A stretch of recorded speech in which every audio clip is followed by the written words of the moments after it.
สองพระประธานเนี่ยซองล็อกค่ะ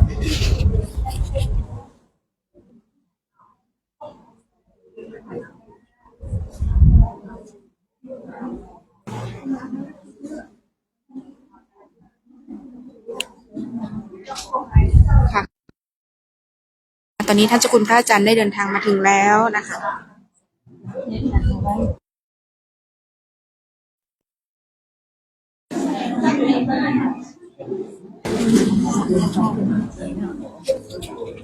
พระอาจารย์เจ้าค่ะขออนุญาตวางไปแล้ว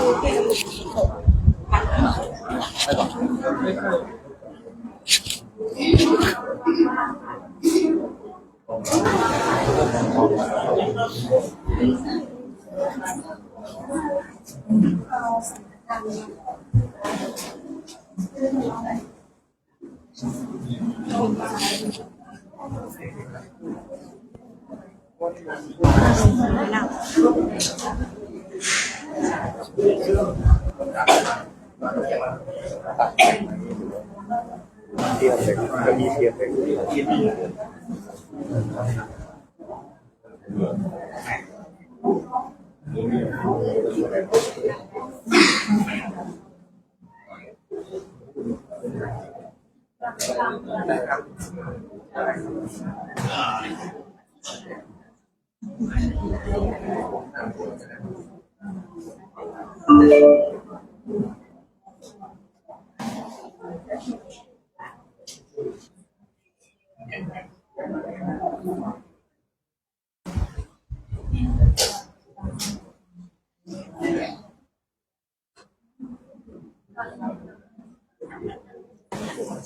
ขยับมาเลยครับมาเป็นกันครับ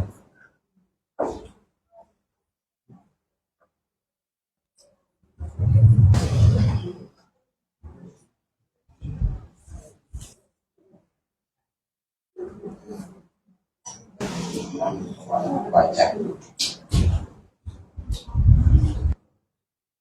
สำหรับคณะสัตยาที่กำลังเดินทางมาเกาะเชิญเข้ามาทางในนั่นว่า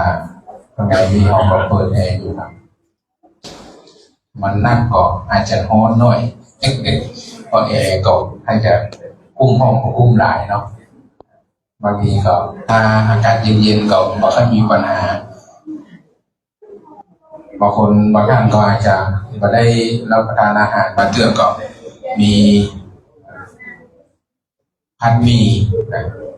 โดยเจ้าภาพวันนี้ก็มีทางครอบครัวของพี่น้องพร้อมกับเพื่อนๆได้ร่วมกันมาพัดเส้นหมี่ถวายพระภิกษุสงฆ์สามเณรแล้วก็เลี้ยงกับออกศรัทธาทุกท่านทุกคนเลยสำหรับในวันนี้ก็เป็นโครงการวิปัสสนาสัญจรของคณะสงฆ์โดยการนำพระเดชพระคุณของหลวงพ่อพระภาวนาธรรมวิรัตหลวงพ่อเจ้าคณะอำเภอเมืองเชียงใหม่พร้อมคณะพระภิกษุสงฆ์พร้อมบาสุบาสิกาโยคีมาร่วมกันพร้อมกับคณะสัตยาวัดต้นปิ่นเทาในตอนทับถวายการต้อนรับพระเดชพระคุณหลวงพ่อพร้อมกับพระภิกษุสงฆ์สามเณรในตำบลนิมนต์เข้ามาในตำในด้วยเลยนะครับผมในนามของเจ้าคณะตำบลก็ขอพระคุณในการมาตรวจเยี่ยมของพระเดชพระคุณหลวงพ่อพร้อมกับคณะพร้อมกับพระภิกษุสงฆ์สามเณรคณะอุบาสกอุบาสิกาทุกท่านที่ได้มาร่วมกันในวิปัสสนาสัญจรของตำบลแม่เฮียอาจจะมีคณะสัตยานักห้องน้อยห้องก็เป็นธรรมดาเพราะว่าหนึ่งนั้นมันมีงานหลายงานวันนี้เป็นวันพระตัวเองแต่ละวัดแต่ละวาในตำบลแม่เฮียก็ยังมีกิจกรรมอย่างวัดตาข้ามก็มีกิจกรรมปฏิบัติ ทำเป็นวันพระเป็นวันศีลมีการแสดงพระธรรมเทศนาตามปกติและในส่วนของวัดตำหนักก็มีกิจกรรมวันเดียวกันแล้วก็จัดสถานที่ธรรมสัญจรโดยนิมนต์พระสงฆ์ในส่วนของอาจารย์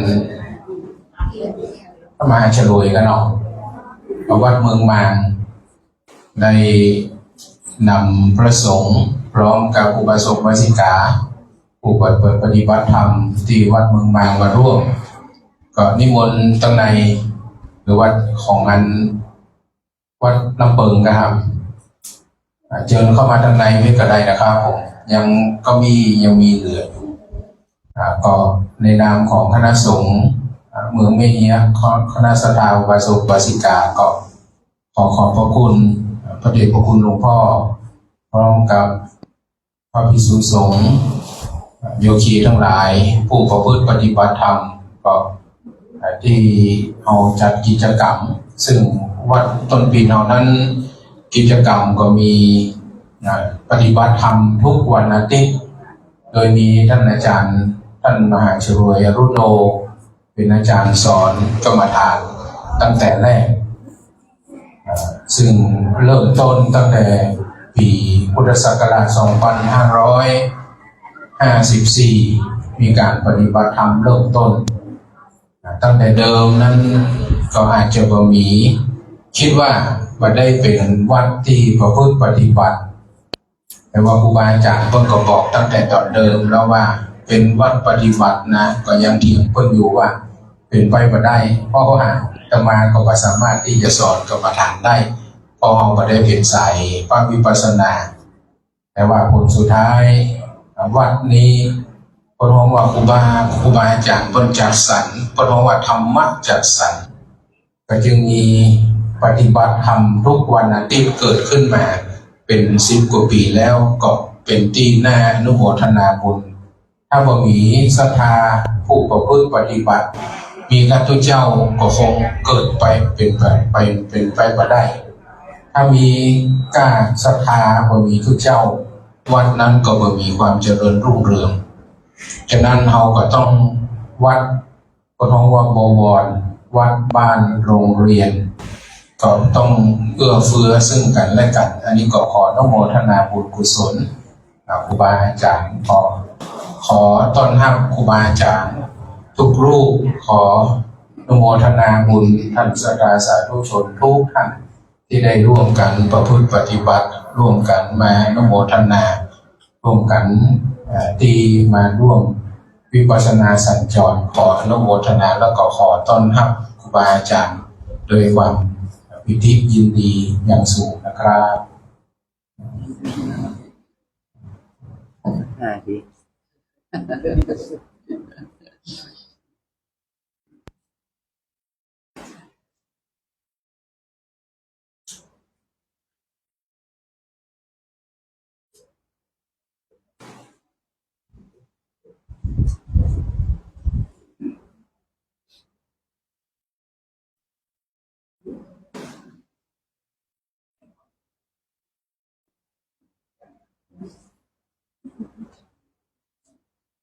เป็นพิธีกร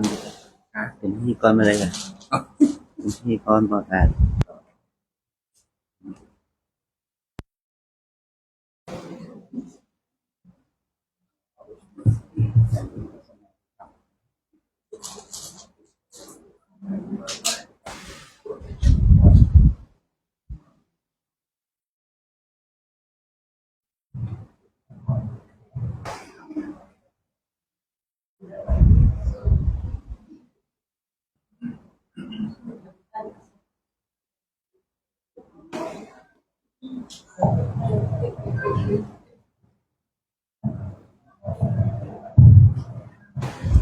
ขอถวายความเคารพแด่พระคุณท่านอาจารย์เจ้าคุณ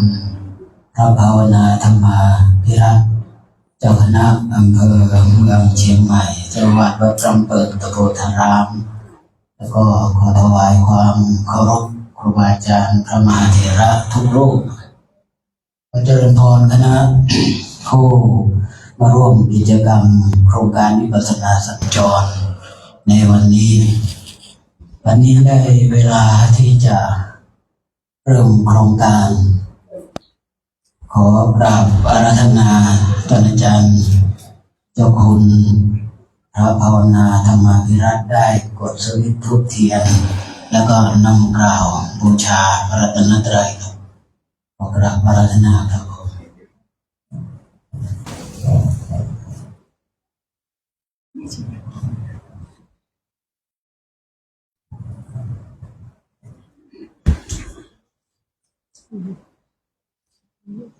เอ้าเสียบเลยเหรอ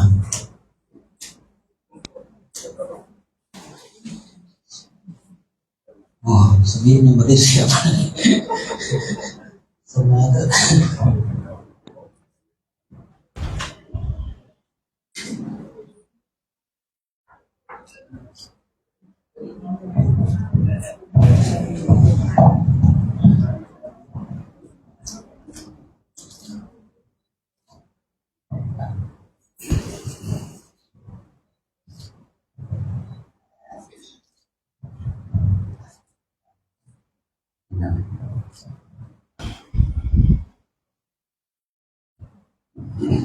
เราจะบูชาพระรัตนตรัย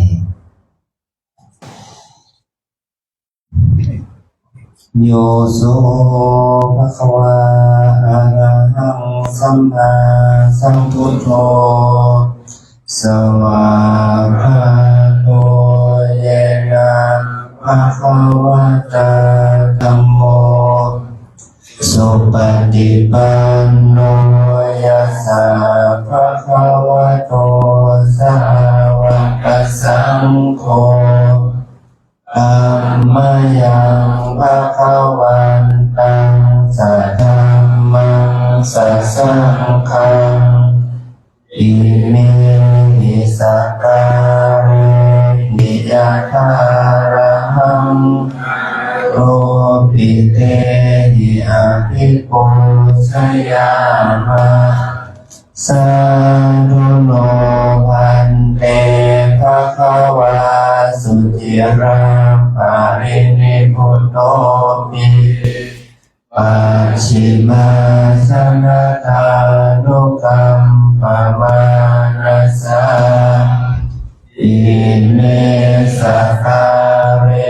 ทุกขตาปันนาคาโมเตปฏิคันนาตุอัมหากังเทกรตังหิตายะ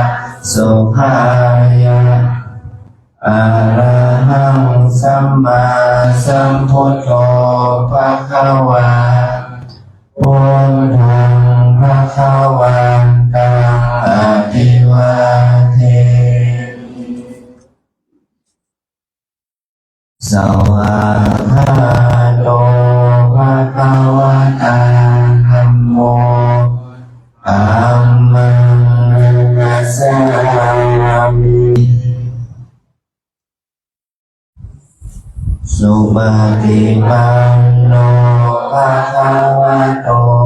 สาวกสังโฆสังฆังนามา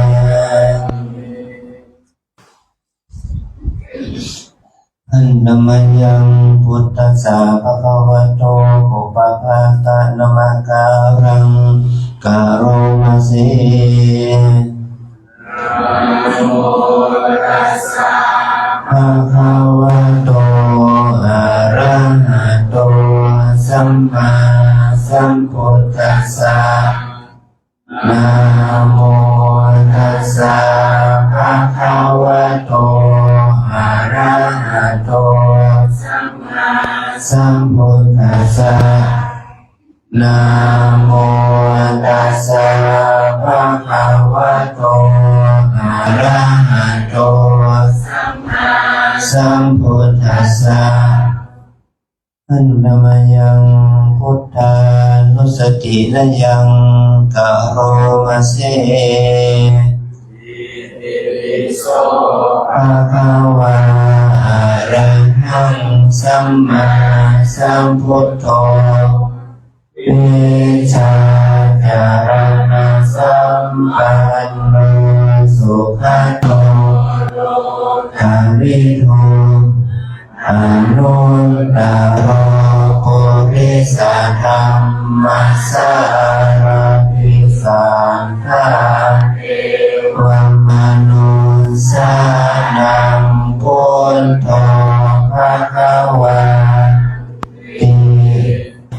กายเยนะวาจายาวะเกตัสสาวะพุทเตปุคมังปะกตังพยายังพุทโธปฏิคันหาตุอาจยันตังตังตะเลสังวาริตุงวะพุทเท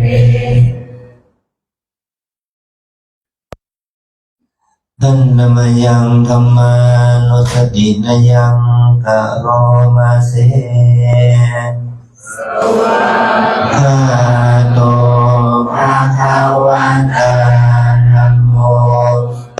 สันติโกอาคาริโกเอหิปัสสิโกโอปานายิโกปัสสัตตังเวทิตาโกวิญโยเยติกายเยนะวาจายาวะเทปัสสาวะธัมเมกุกมังปะกตังนยายังธัมโมปฏิคันหตุอาจยันตังตังทะเลสังวาริตุงวะธัมเมอันธรรมยังสังขานุสตินยังกะโรมาเสสุปฏิปันโนภะคะวะโตสาวกสังโฆอุชุปฏิปันโนภะคะวะโตสาวกสังโฆยายาปฏิปันโนภะคะวะโตสาวกสังโฆสามีจิปฏิปันโนภะคะวะโตสาวกสังโฆยานิทังกาตาริปุริสายุคานิอาอันปุริสาปุคาลาเอสาภะคะวะโตสาวกสังโฆอาหุนายโยปาหุนายโยทักขินายโยอัญชลิการณิโยอนุตตรังปุญญเขตังโลกัสสะติกายเยนะวาจายาวะเกตัสสาวะสังเกปุกมังปะกตังมยายังสังโฆปฏิคันหตุอัจยันตังตังทะเลสัมวาริตุงวะสังเขอันธรรมยังปฏิทานะคาทายโยปนามาเสยาเทวตาสันติวิหารวาสินีโอเปคาเรโกทิคาเรตาหิมตาหิมตาธรรมทาเนนะภวันตุปูชิตาสุทิงกะโรนเนทาวิหารมันดาเนเทราจามัชฌานาวกาจะภิกขโวสารามิกาทานาเปติอุปาสกากามาจะเดสามิขมาจะอิสราส สัพพานาพุทธาสุขิตาภวันตุเตชาลังพุชาเยปิจาอันตรสัมภวาสังเสนาชานาอัตโหปปาติกานิยานิกังธรรมวรังปฏิจจเตสัพเพปิทุกขัสสะกะโรนตุสัพพยังอาตุจิรังสตังธัมโมธัมมัคคาราจะปุคคาราสังโฆโหตุสัมมาโควะอัฏฐยะจาหิตายะจาอัมเหระคันตุสัทธัมโมสัพเพปิธัมมัจจาริโนโพติงสัมปะปุณยามะธัมเมอริยปเวทิเตปัสสนาโหตุสัพเพปิปานิโนพุทธัสสะสะเนสัมมาคารังปะเวสันโตภะเรเดโวภวัสสตุพุทธิปันวันยาสัตตานังสัพพิตังเมโตเวคะนิงมาตาปิตาจาตระชังนิจังรักขันติพุทธกังเอวังธัมเมนะราชาโนปัญชังรักขันตุสัพพะทา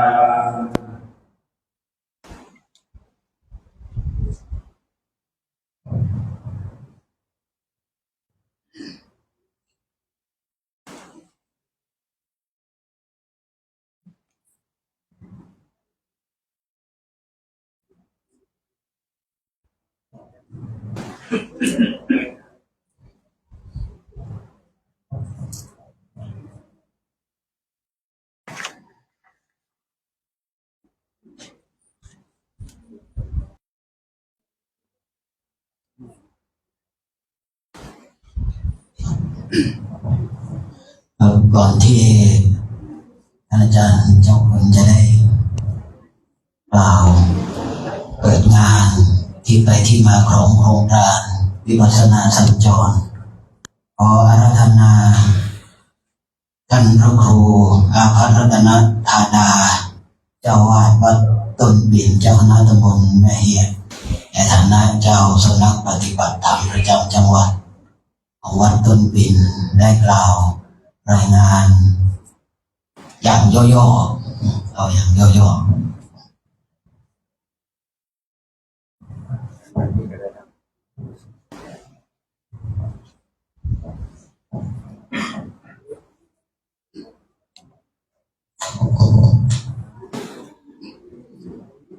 ขอถวายความเคารพ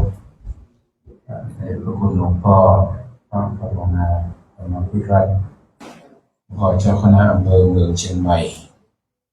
พร้อมพระมหาเถระพระเถรานุเถระทุกรูป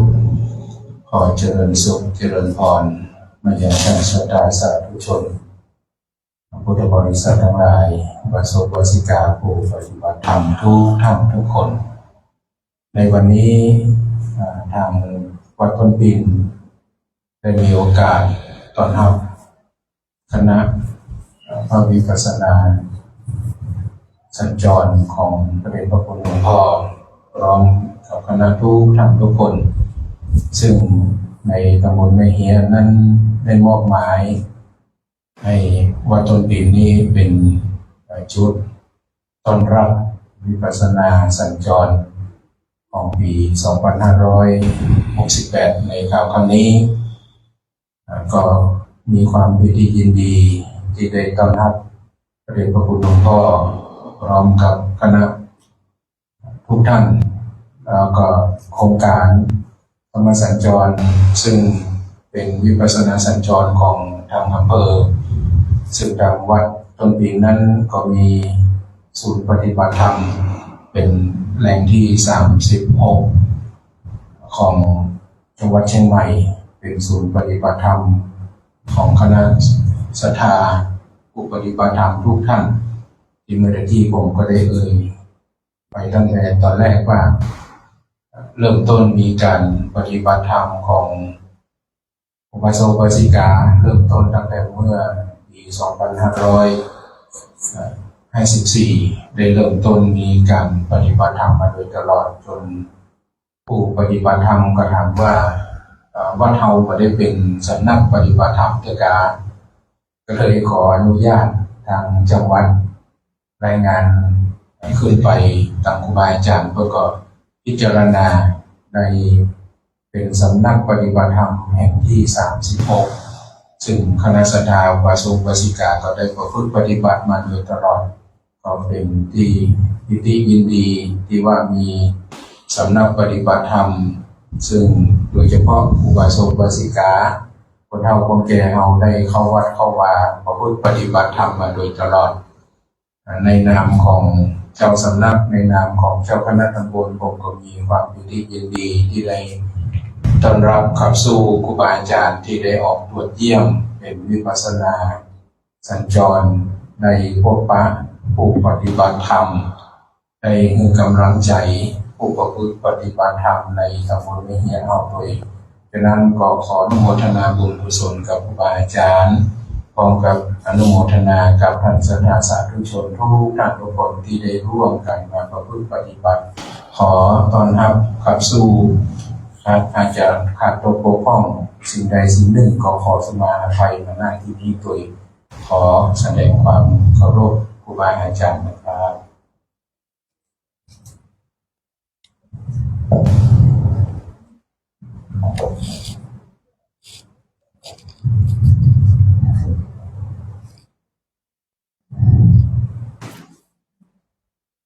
น้ำวัตถุรัตนตรัยสัจ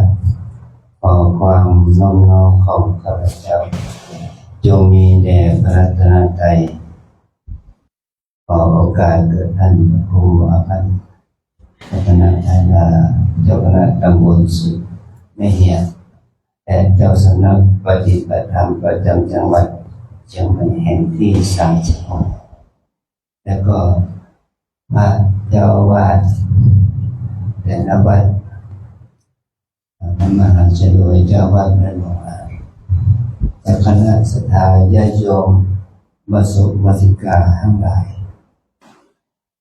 อาจารย์ก็มีความรู้สึกดีใจยินดีที่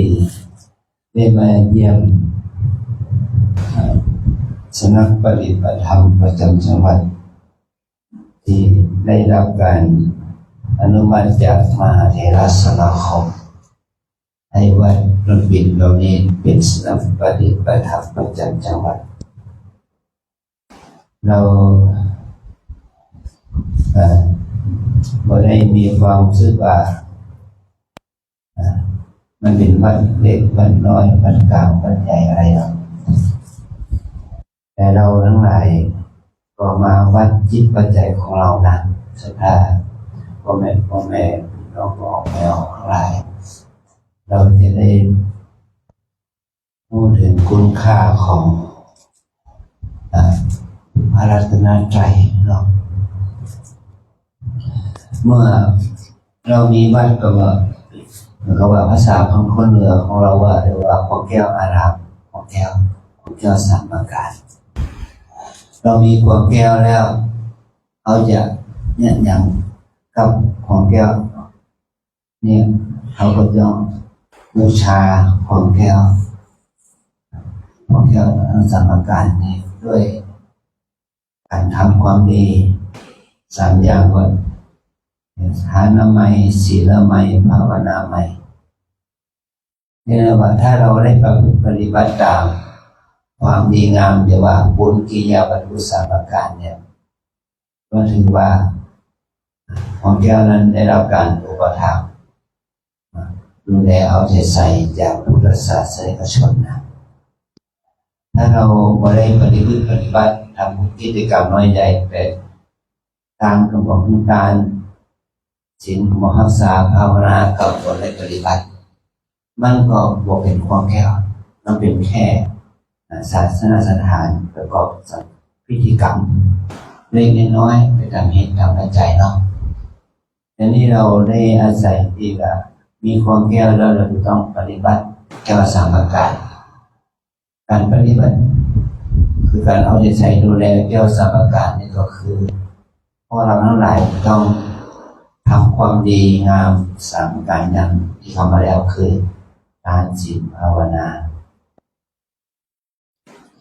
อันนี้ก็ว่าเมื่อคณะสงฆ์เป็นความสำคัญเกี่ยวกับการปฏิบัติกรรมฐานภาวนามาขึ้นมาแล้วก็มีกฎระเบียบตั้งสำนักปฏิบัติธรรมขึ้นมา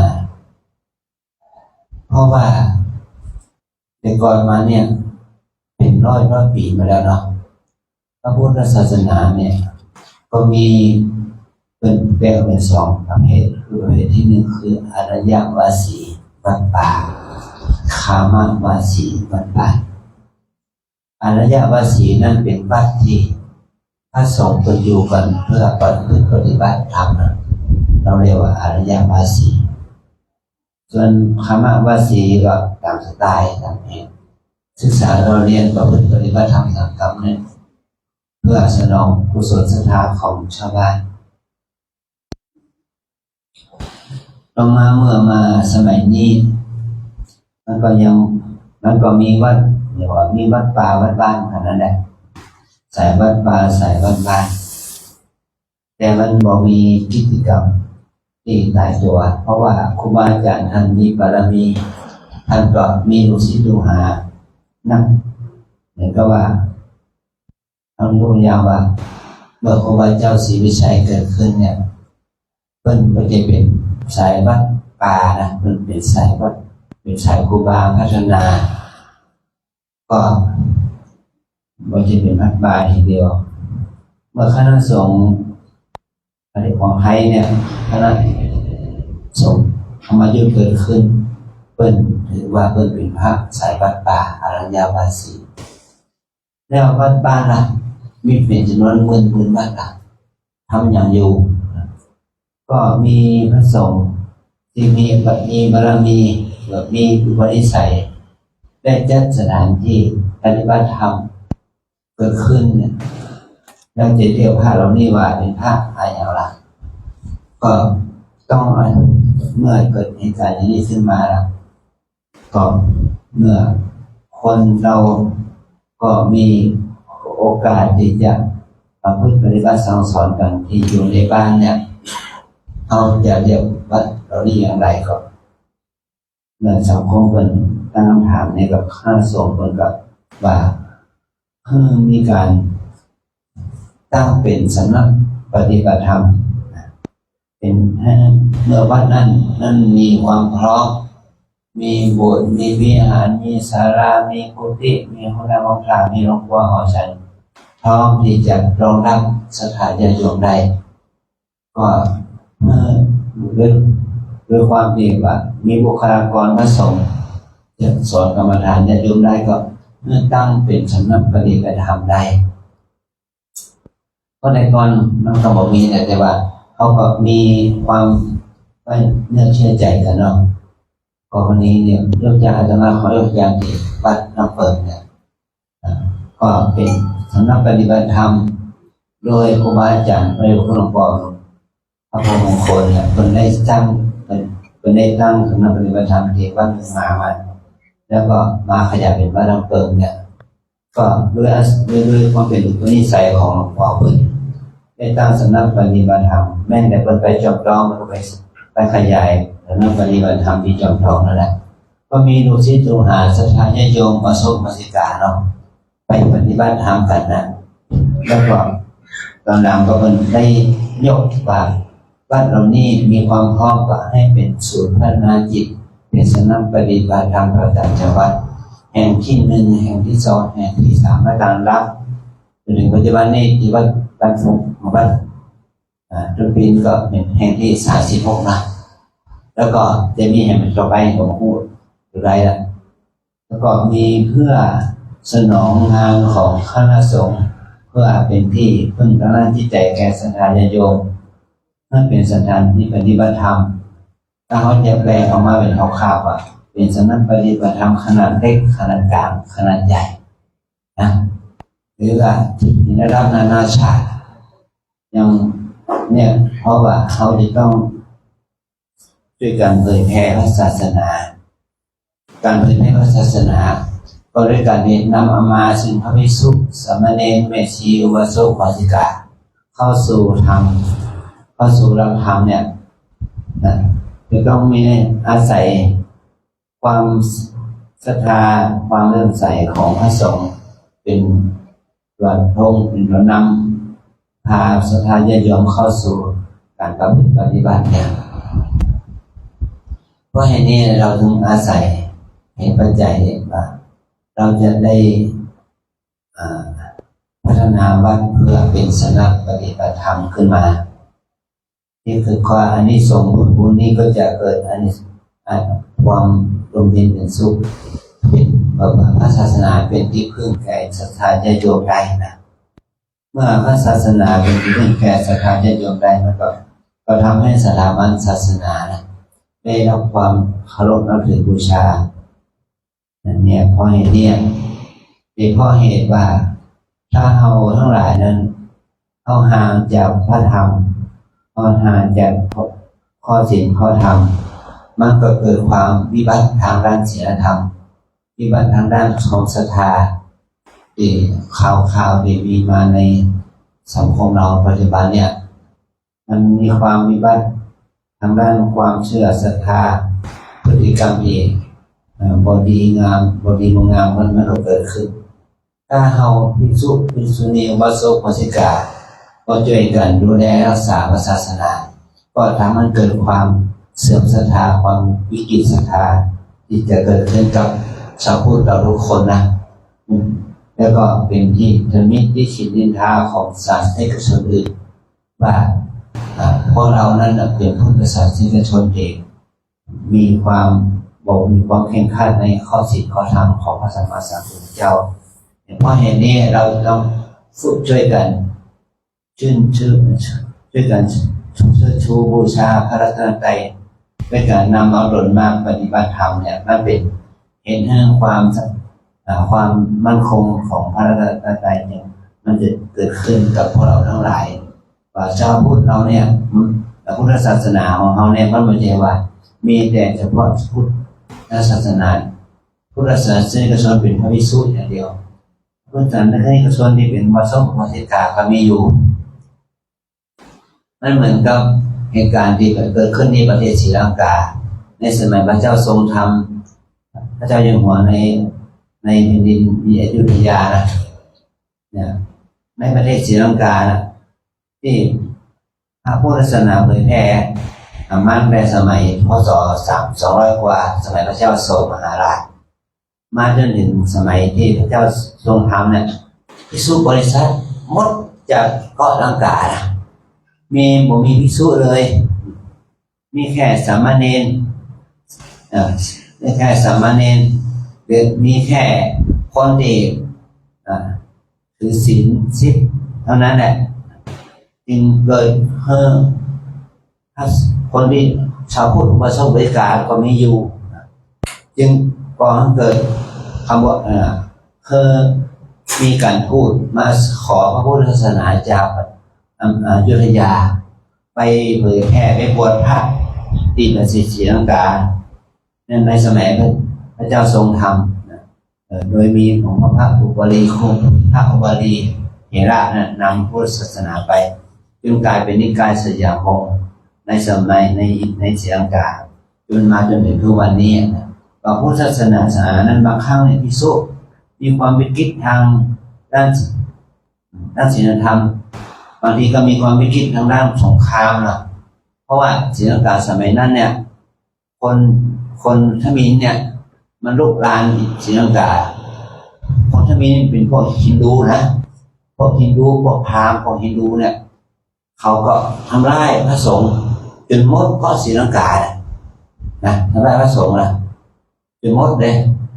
จึงเป็นเหตุให้พระเจ้าแผ่นดินของท่านเนี่ยของศรีลังกาเนี่ยต้องนำไปเชิญคณะทูตมาที่เมืองไทยเรานี่นะในอยุธยาเนี่ยเพราะภัยศาสนาอื่นตอนหลังก็มี ยุคกีฬาในนิคมของชาวคริสต์อีกนะจากยุโรปเนี่ยจากโปรตุเกสสเปนอังกฤษฝรั่งเศสอย่างเนี้ยเนเธอร์แลนด์นี่ก็ทำให้พระพุทธศาสนาสังเคราะห์นะแต่ยังมีพระสงฆ์อยู่พระสงฆ์ยังมีอยู่มันก็ทำให้พระศาสนาตั้งอยู่ได้แต่มันความคลอนแคลนทางด้านการเมืองแล้วมันก็มีผลต่อพระศาสนาในประเทศนั้นๆนะเกี่ยวกับเรื่องของที่ใกล้บ้านเราก็คือเวียดนามมีความคลอนแคลนอย่างยิ่งถึงขนาดที่ว่าเผาตัวเองตายนั่นแหละเนาะนี่ก็เกิดความคนที่เป็นผู้ปกครองเนี่ยเป็นคริสเตียนแคทอลิกเขาก็เปลี่ยนพระพุทธศาสนาแล้วก็ต่อมาก็มีลัทธิของไม่เข้ามาอีกทั้งลาวทั้งเขมรทั้งเวียดนามทั้งเมืองจีนเนี่ยมันก็ถูกภัยคอมมิวนิสต์ภัยการเมืองเข้ามาอีกแต่ภัยเหล่านี้มันก็ทำให้พระสงฆ์องค์เนรอยู่บ่ได้หรืออยู่ลำบากหรือมันลดลงไปโดยเฉพาะในประเทศจีนเนี่ยเกือบจะบ่มีพระสงฆ์องค์เนรอยู่เลยเนี่ยเพราะเหตุนี้ให้ศาสนามันก็จะว่าเกิดจากความเสื่อมศรัทธาอย่างเดียวจากของเรานะมันเกิดความเสื่อมความที่เป็นภัยให้เกิดจากต่างลัทธิต่างศาสนาต่างเราหรือว่าอำนาจทางการเมืองทางการทหารเนี่ยมันก็มีผลต่อเราเนี่ย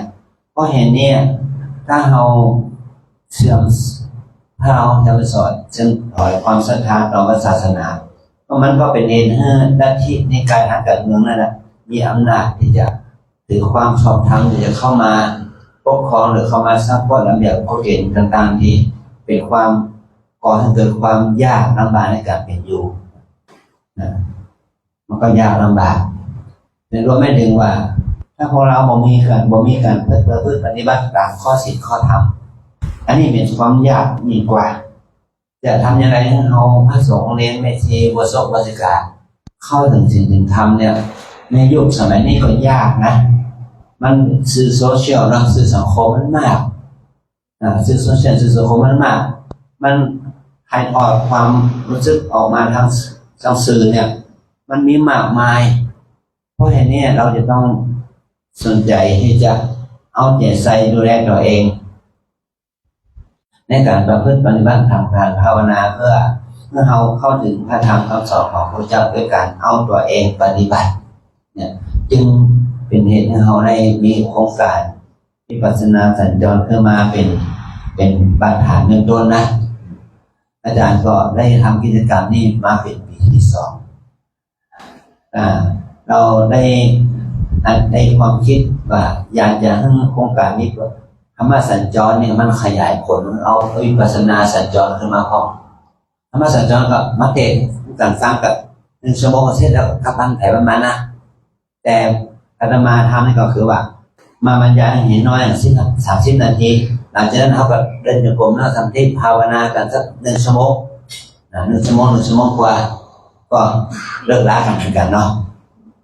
ก็เพราะเหตุนี้เราจะต้องมาฝึกภาวนาเพื่อให้เกิดผลประโยชน์ที่เกิดขึ้นแก่คนทุกคน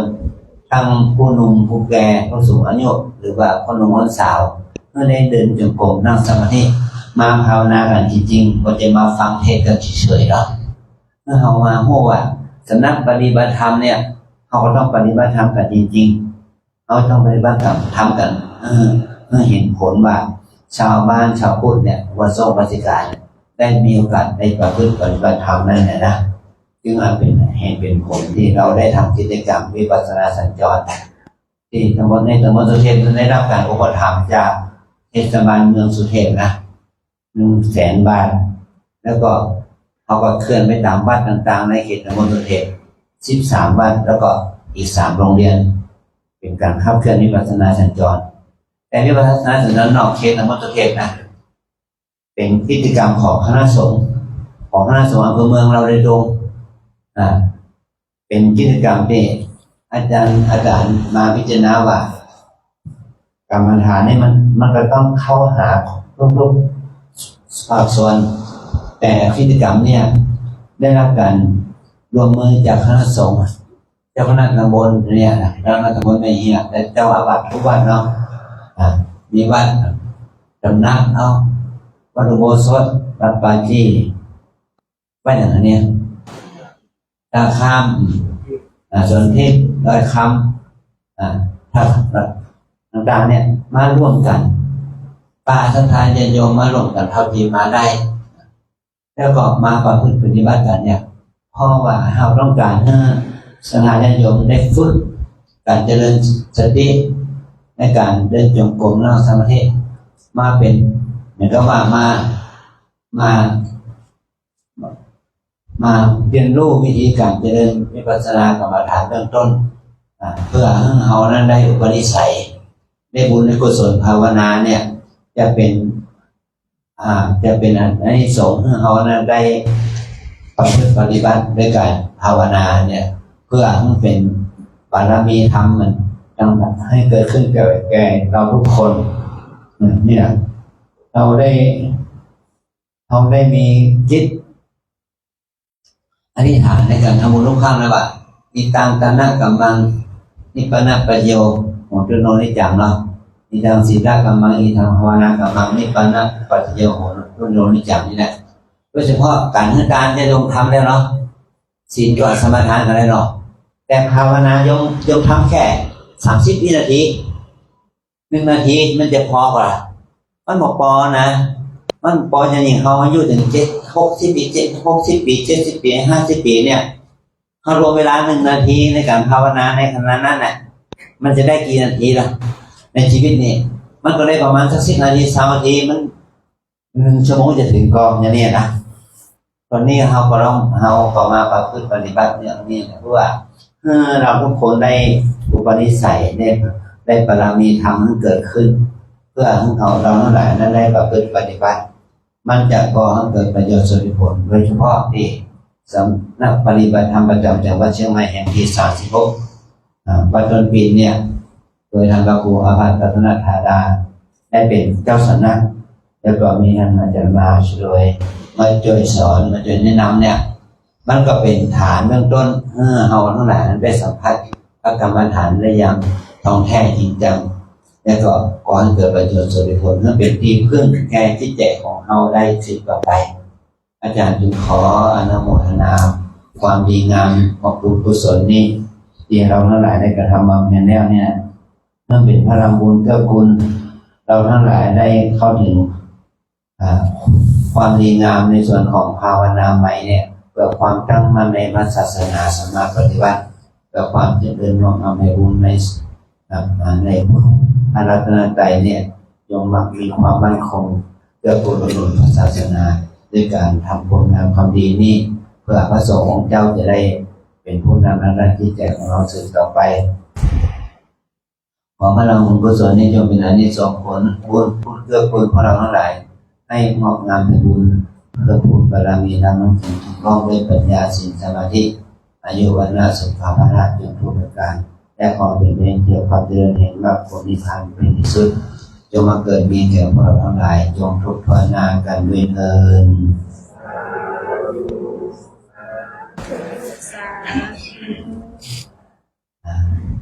เอาแล้วเราทั้งหลายเราข้างนอกมีนะก่อนมีญาติโยมมาแล้วก่อนข้างนอกเดี๋ยวเราจะแบ่งสถานที่เนาะไปนั่งข้างนอกของอยู่ข้างในห้องนะเราจะได้มีเน้นการฝึกจิตกันเนาะฝึกภาวนากันนะเรามีพื้นที่เนี่ยศาลานี่ก็เป็นเสร็จเมื่อนึกถึงว่าเป็นศาลาปฏิบัติธรรมด้วยกันเนาะขอเราได้กราบได้เดินได้นั่งด้วยกันนะขอเราทั้งหลายได้เพื่อกันเพื่อที่จะได้เข้าสู่รับปฏิบัติเพื่อฝึกตัวเองเหมือนกับว่าอย่างน้อยสุดก็เขาได้ออกกำลังกายยืดเส้นยืดสายเนาะได้เดินได้นั่งด้วยกันเนาะอันนี้อาตมาขอ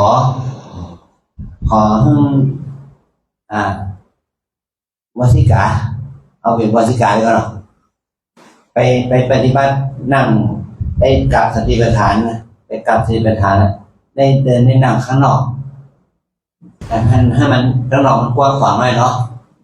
แล้วข้างบนข้างในเนี่ยจะขอให้ผ้าและก็บัวซก อาจารย์ครับเอาพระเจ้าเอาพื้นห้องปฏิบัติธรรมที่กุฏิบอกครับ ได้นะถ้ามีสถานที่ก็ได้ มีครับ ได้ ถ้าอย่างเรานิมนต์พระเจ้าไปที่พื้นกุฏิก็ได้ครับ ก็ได้เลย อันนี้ก็เอาบาสิกา เอามาสิกาได้ ช อยู่ ม ที่ บา นี่ สิ นะ กาเอาได้ที่นี่เลยครับผมครับผม เขาไม่ชี้ ครับอาจารย์ช่วย นำปฏิบัตินี่นะครับ เขาไม่ชี้นำปฏิบัติเนี่ยแล้วก็หลวงพ่อประสิทธิ์แล้วนำปฏิบัตินี่แล้วก็เราทั้งหลายพระสงฆ์เราจะไปปฏิบัติอิสลา ครับที่พื้นห้องกุฏิ เป็นกุฏินะครับ คณะของบัญชีดูแลพอเราอยู่ที่นี่ว่าโยมจะฝึกการสติปัฏฐานด้วยนะฝึกเพื่อเอาอะไรเรียนรู้เกี่ยวกับการเจริญสติเป็นไปในกายเวทนาจิตธรรมไปด้วยกันเนาะอันนี้ก็ขออนุโมทนานะเพราะเราทั้งหลายก็เราจะได้กล่าวคำบูชาพระรัตนตรัย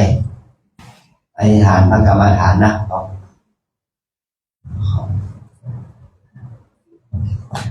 อันธรรมยังพุทธัสสะภะคะวะโตปุพพะคณมะการัง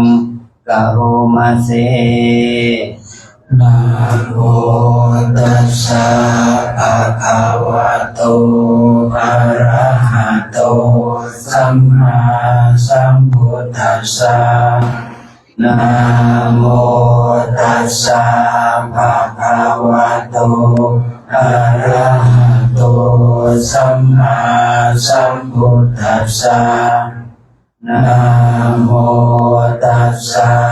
ภะคะวะโตอะระหะโต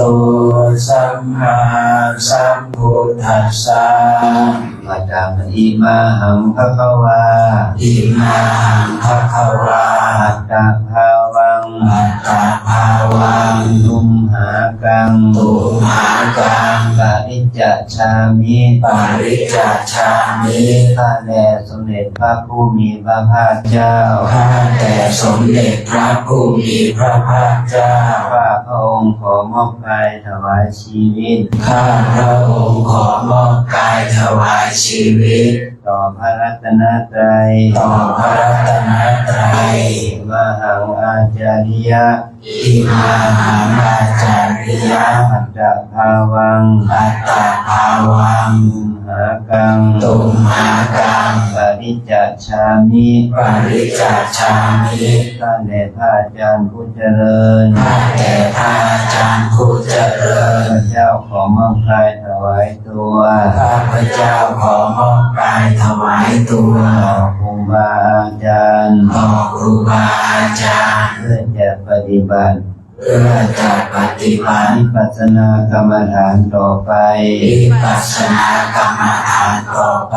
นิพพานัสสะนิพพานัสสะเมพันเตเมพันเตสัจฉิสัจฉิกรณัฏฐายะกรณัฏฐายะธรรมัฏฐานังธรรมัฏฐานังเทหิเทหิข้าแต่ท่านผู้เจริญข้าแต่ท่านผู้เจริญท่านจงให้ขอท่านจงให้กรรมฐานแก่ข้าพเจ้ากรรมฐานแก่ข้าพเจ้าเพื่อจะกระทำให้แจ้งเพื่อจะกระทำให้แจ้งซึ่งมรรคผลนิพพานต่อไปซึ่งมรรคผลนิพพานต่อไปอิมายะอิมายะธรรมานุธรรมะธรรมานุธรรมะปฏิปฏิยาปฏิปฏิยารัตนัตยังรัตนัตยังบูเชมิบูเชมิข้าพเจ้าขอบูชาพระรัตนตรัยข้าพเจ้าขอบูชาพระรัตนตรัยด้วยการปฏิบัติธรรมด้วยการปฏิบัติธรรมตามสมควรแก่ธรรมตามสมควรแก่ธรรมด้วยสัจจวาจาด้วยสัจจวาจาที่กล่าวอ้างมานี้ที่กล่าวอ้างมานี้ขอให้ข้าพเจ้าขอให้ข้าพเจ้าได้บรรลุถึงมรรคผล ลนิพพานด้วยเถิด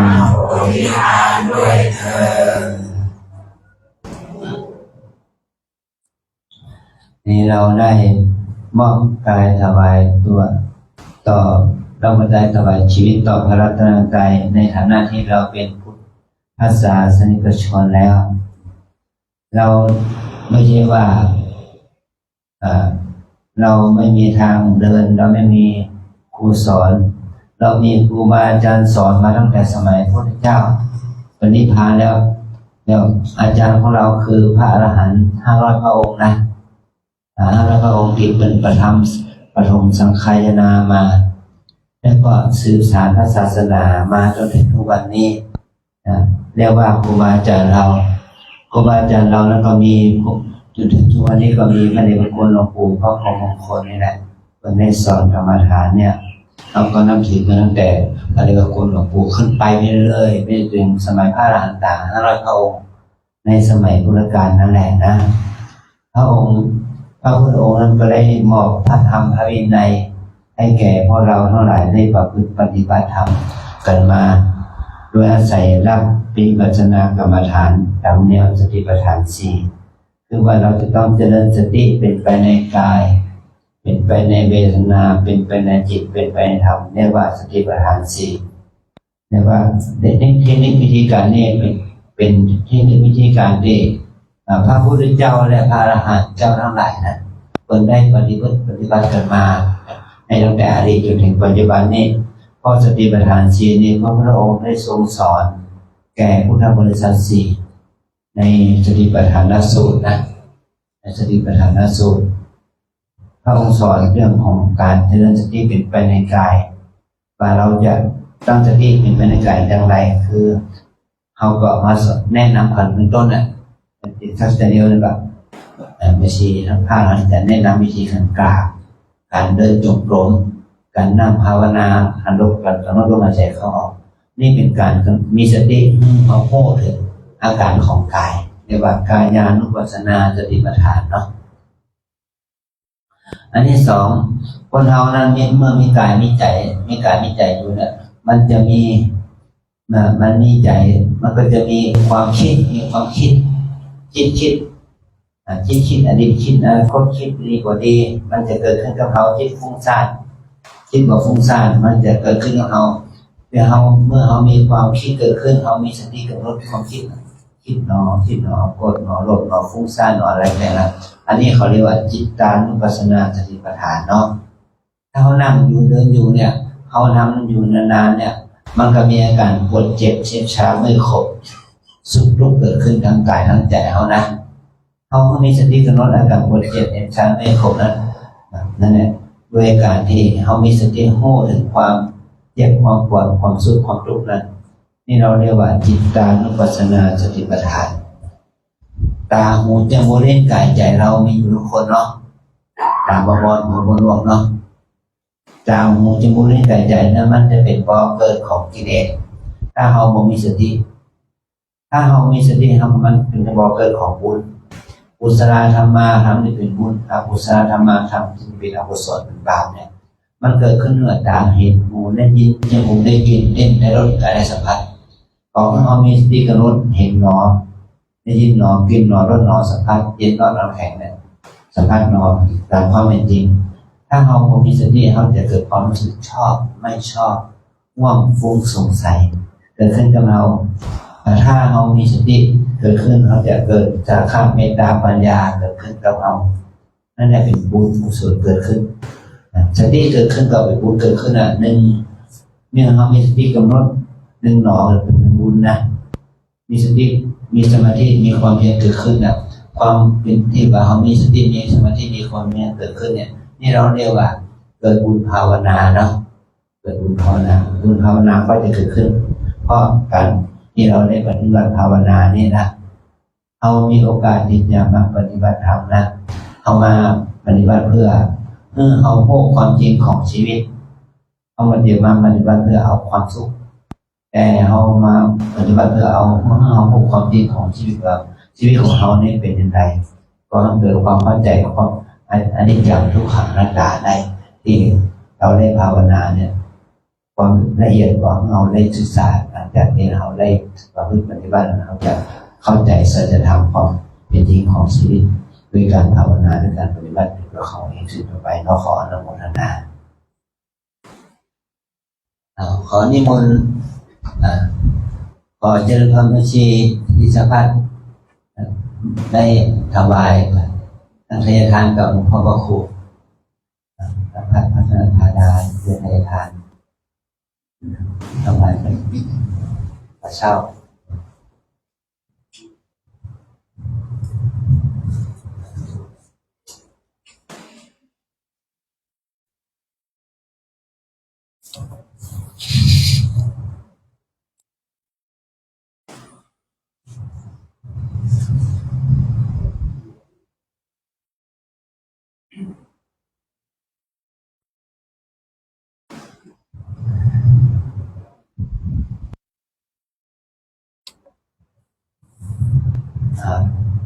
เรามอบหมายให้ผู้สมบสิกาเนาะอยู่ที่นี่เนาะฝึกปฏิบัติถ้าคนไหนนั่งก็พื้นมาไว้ก็นั่งเก้าอี้ได้ถ้าคนไหนนั่งกับพื้นไปก็ลงมานั่งกับพื้นนะเพื่อการสติปัฏฐานแล้วก็เดินจงกรมนั่งสมาธิต่อไปเนาะขออนุโมทนาวันนี้มนต์พระสงฆ์เราญาติทานไปที่ศาลาเนาะ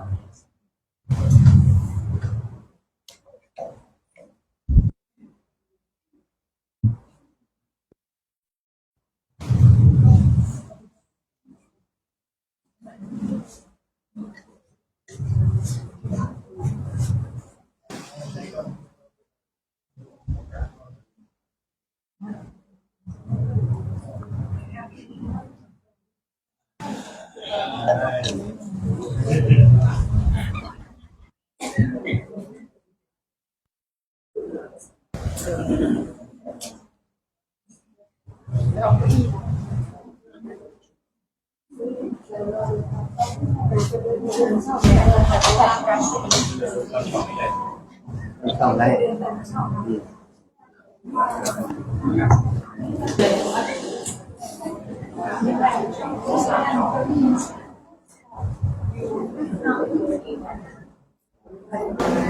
อันนี้มันเดียวเดี๋ยวเราลองนั่งดูก่อนเราลองนั่งดูนะคะว่าเราจะเดินจงกรมตรงซอยหรือช่องทางเดินเก้าอี้ได้ไหมนะคะอันไหนลองนั่งดูก่อนนะคะลองทุกคนลองนั่งเก้าอี้ของตัวเองดูนะคะแล้วเดี๋ยวก่อนจะเดินจงกรมเดี๋ยวเราจะมีการกราบศีลประทาน จะมีหลวงพ่อประสิทธิ์เนาะเป็นข้าวิปัสสนาจารย์นะคะในการส่งอารมณ์ของวัดเราเปิงจะเป็นผู้นำกราบศีลประทานนะคะเสร็จเรียบร้อยพระอาจารย์ก็จะพาเราเดินจงกรมนั่งสมาธิในแต่ละชุดนะคะเดี๋ยวก่อนจะกราบศีลประทานใครที่นั่งพื้นได้ให้มานั่งข้างหน้าใครที่นั่งพื้นได้เราจะกราบศีลประทานกันนะคะก่อนจะเดินจงกรมเราจะกราบศีลประทาน4ตามที่หลวงพ่อท่านเจ้าคุณบอกว่าสติปัฏฐาน4มีอยู่4ฐานจำได้ไหมเอ่ย1กาย2เวทนา3จิต4ธรรมนั่นแหละนะคะแต่ตอนนี้ใครที่นั่งพื้นได้ให้เรามานั่งข้างหน้าให้หันหน้ามาด้านนี้ส่วนนะคะใครที่นั่งพื้นไม่ได้ให้นั่งเก้าอี้นะคะเพื่อไม่ให้เสียเวลานะคะหันด้านนี้เอานั่งเดี๋ยวนะคะนั่งพื้นใครนั่งพื้นมานั่งข้างหน้าได้ค่ะมานั่งข้างหน้าต้องอะไรค่ะส่วนก็นั่งเปิงที่นั่งพื้นได้ถ้ามาเป็นตัวอย่างร่วมกับศรัทธาของวัดต้นบิน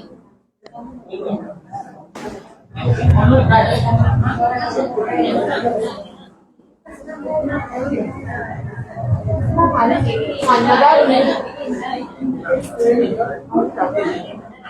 ใคร นั่งเก้าอี้ได้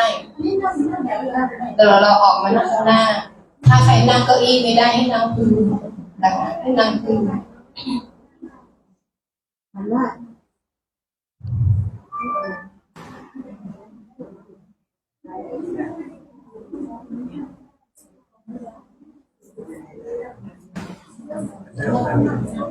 นหน้ามาด้านนี้หลวงพ่อบอกว่าหันหน้ามาด้านนี้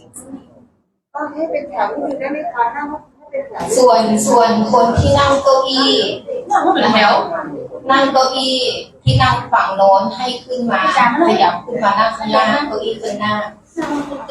เพราะว่าเราจะได้อยู่ศูนย์รวมเดียวกันศูนย์รวมเดียวกันนะคะเสร็จเรียบร้อยเรานั่งกราบสิบฐานเสร็จทุกคนไปนั่งเก้าอี้ของใครของมันนะคะแต่ตอนนี้ขอให้ขึ้นมานั่งข้างหน้าให้เต็มเก้าอี้ข้างหน้านะคะเอาผู้ชายโซนหนึ่งได้ไหมขวามือผู้ชายผู้หญิงขยับมาซ้ายมือได้ไหมเอ่ยฝั่งโน้นนะ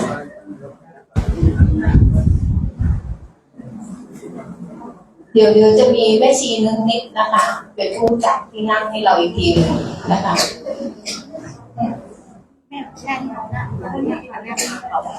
เรานั่งหันหน้าไปหาสอง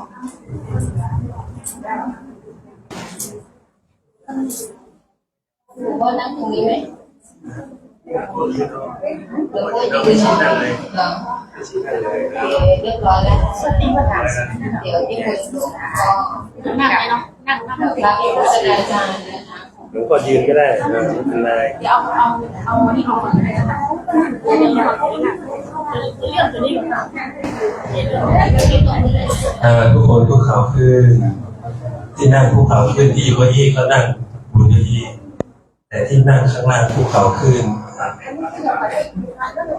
คุกเข่าขึ้นนั่งท่าเทพธิดานั่งท่าเทพธิดาพร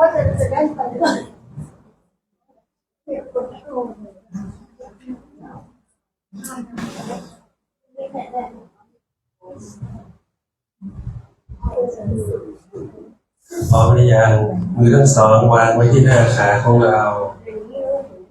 มือทั้งสองวางไว้ที่หน้าขานิ้วติดกันนิ้วติดกันนิ้วติดกันนะแล้วก็ทีนี้ก็ตั้งกายให้ตรงจากนั้นก็เราก็จะบริกรรมว่านั่งหนอนั่งหนอนั่งหนอ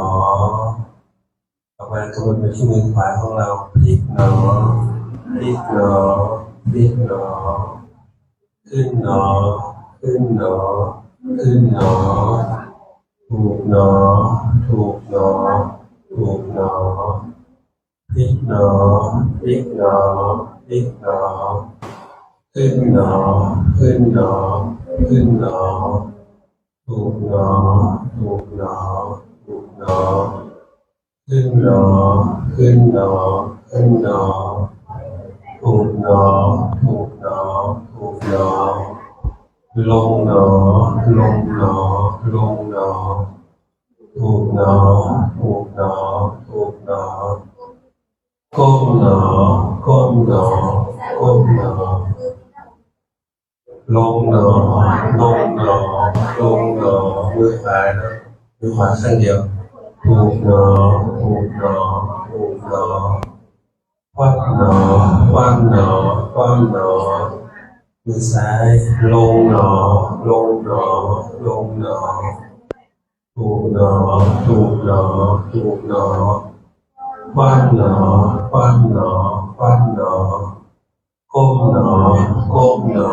ก้มหนอถูกหนอถูกหนอถูกหนอเงยหนอเงยหนอเงยหนอนิ้วขวาพลิกหนอพลิกหนอพลิกหนอขึ้นหนอขึ้นหนอขึ้นหนอถูกหนอถูกหนอถูกหนอพลิกหนอพลิกหนอพลิกหนอ ขึ้นหนอขึ้นหนอขึ้นหนอถูกหนอถูกหนอถูกหนอขึ้นหนอขึ้นหนอขึ้นหนอ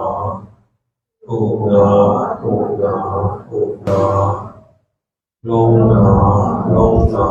ลงหนอถูกหนอถูกหนอถูกหนอก้มหนอ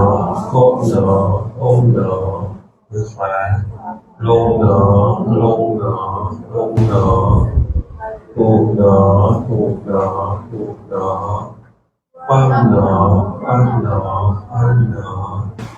มือซ้ายลงหนอลงหนอลงหนอถูกหนอถูกหนอถูกหนอคว่ำหนอ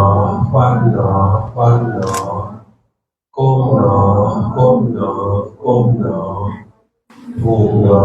ถูกหนอถูกหนอเงยหนอเงยหนอเงยหนอ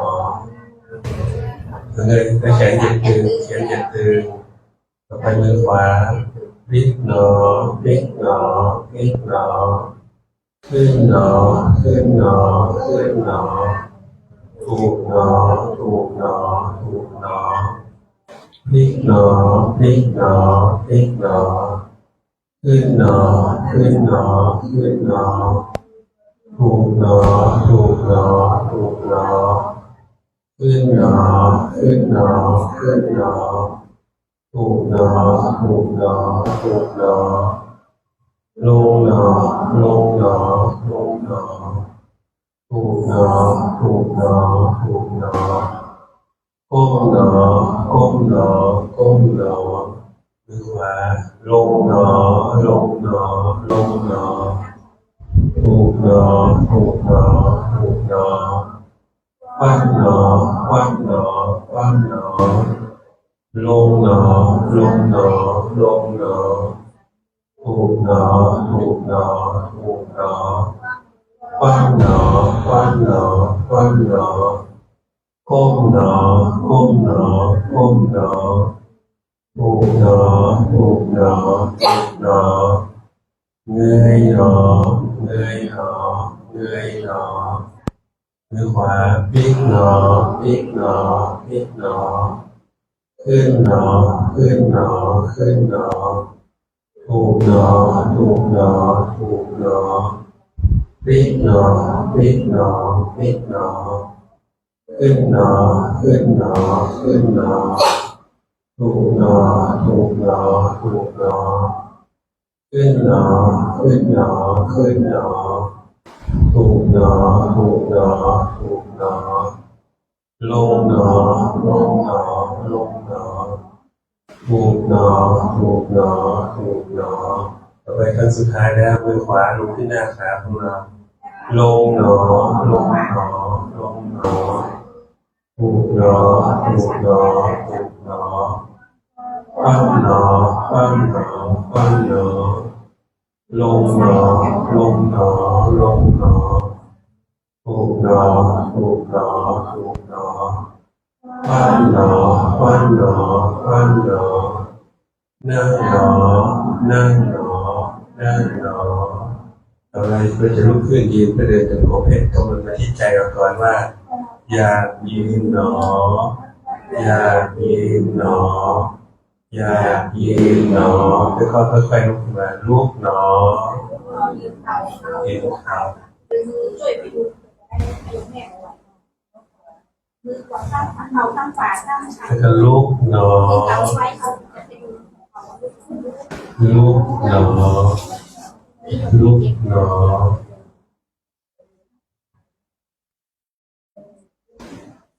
อันนี้เราขยับแถวได้ไหมขยับแถวออกจากเก้าอี้เราจะเดิน ซ้ายมือ ขยับออกจากเก้าอี้เราจะเดิน คือแม่อยู่ช่องเป็นเก้าอี้เลย ขยับ ใคร ขยับ นั่งเก้าอี้ก็ขยับไปนั่งเก้าอี้แล้วก็ขยับออกมาสองเก้าอี้ ขยับไปให้แถวนี้ยาวเกินใช่ไหมแถวนี้ยาวเกินแถวที่สั้นๆก็มีแล้วเราก็ต่อแถวมีคนขยับนิดหน่อยจะได้มีที่เดินมาถึงข้างหน้าเลยครับอยู่ระหว่างแถว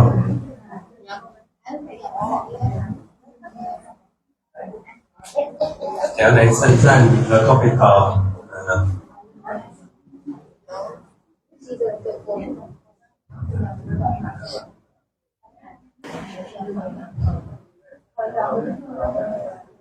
ได้ดักชอบที่ทำไม่ดีของเอว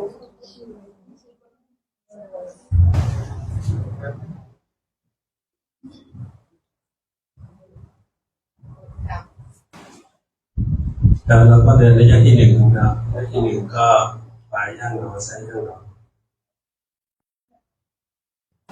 อันนี้พวกเรายืนตรงมือทั้งสองวางไว้ข้างลำตัวไม่หลับตานะเดินลืมตาดังนั้นกำหนดรูปยืนก่อนยืนหนอยืนหนอยืนหนอจากนั้นก็กำหนดมาที่มือขวาหรือซ้ายก็แต่เราซ้ายก็ได้นะยกหนอไปหนอวางหนอมือขวาก็ยกหนอไปหนอวางหนอแล้วก็เราค่อยกำหนดรูปยืนอีกยืนหนอยืนหนอยืนหนอแล้วก็ขวาย่างหนอ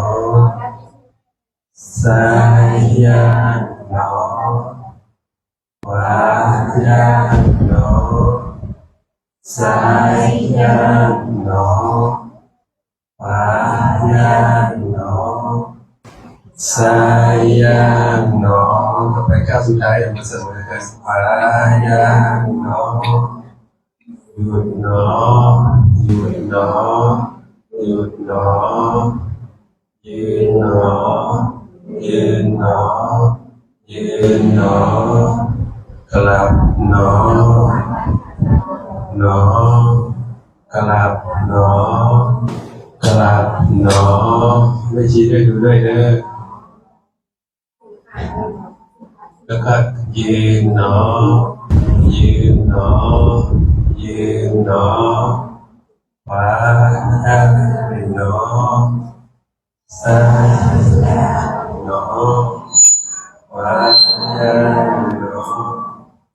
ซ้ายย่างหนอ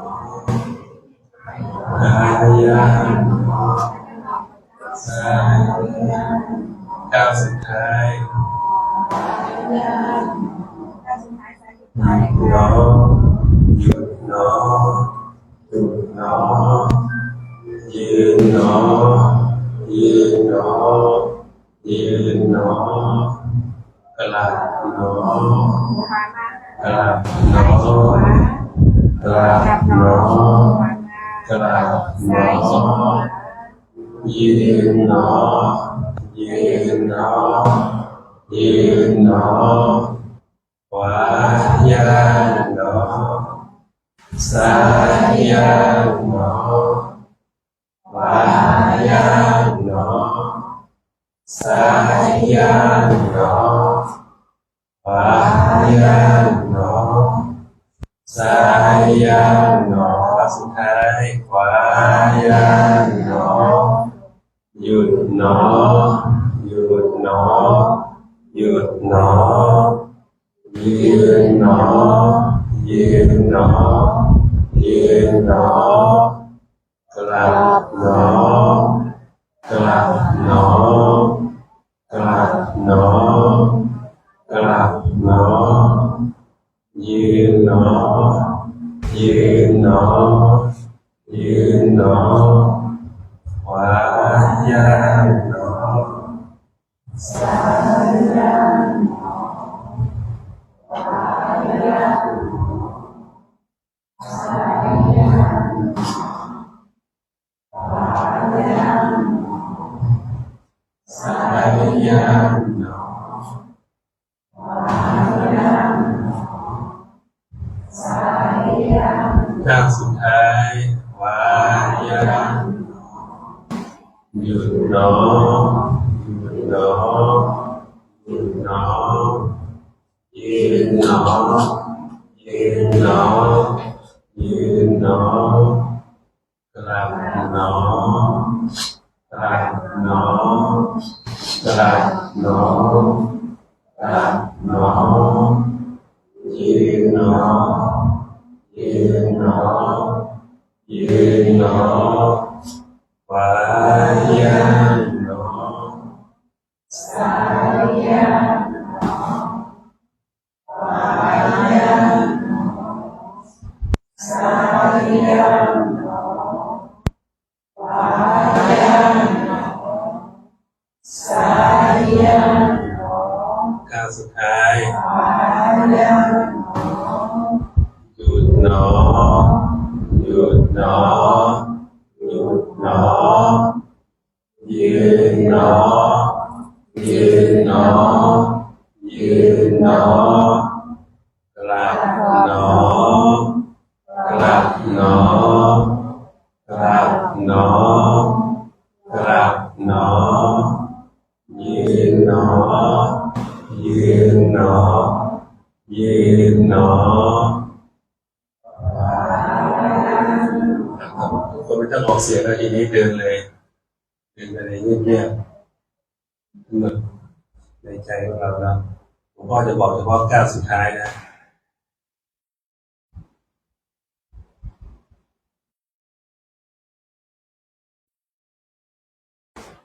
ต่อไปก้าวสุดท้ายแล้วพวกเรากำหนดเองเลย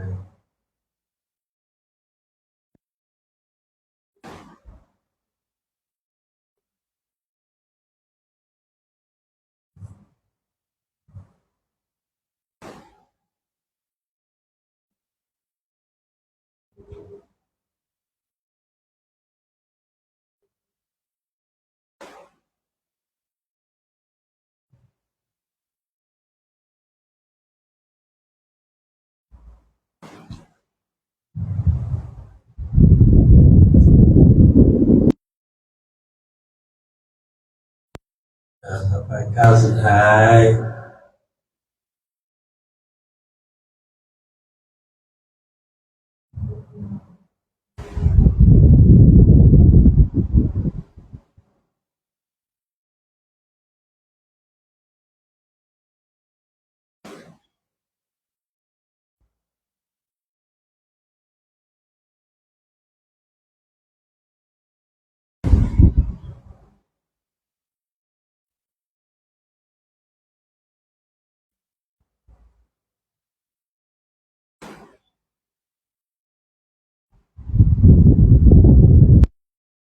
ต่อไปก้าวสุดท้าย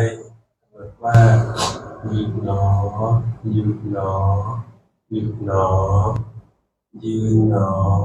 ยืนหนอยืนหนอกลับหนอกลับหนอกลับหนอกลับหนอยืนหนอยืนหนอยืนหนอขวาย่าง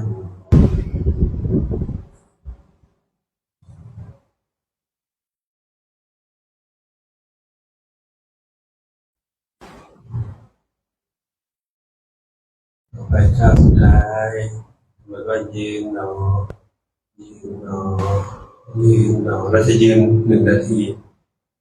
ทั้งหมดยืนอย่างเดียวแล้วยืนหนออย่างเดียว1 นาทีแต่ถ้าความคิดเกิดขึ้นตอนนี้ยืนก็เกิดขึ้นมาคิดหนอคิดหนอคิดหนอ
มันดูยืนหนอยืนหนอยืนหนอกลับหนอกลับหนอกลับหนอกลับหนอยืนหนอยืนหนอยืนหนอขวาย่างหนอ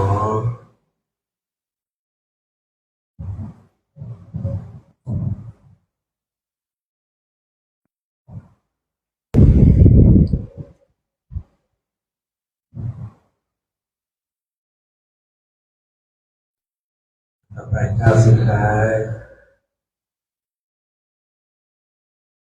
หยุดหนอหยุดหนอหยุดหนอยืนหนอยืนหนอยืนหนอ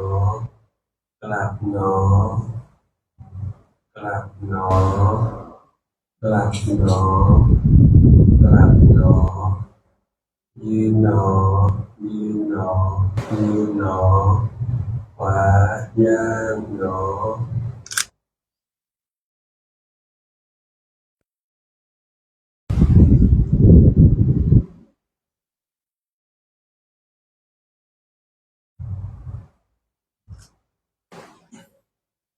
ไปก้าวสุดท้ายหยุดหนอหยุดหนอหยุดหนอยืนหนอยืนหนอยืนหนอกลับหนอกลับหนอกลับหนอกลับหนอขวาย่างหนอ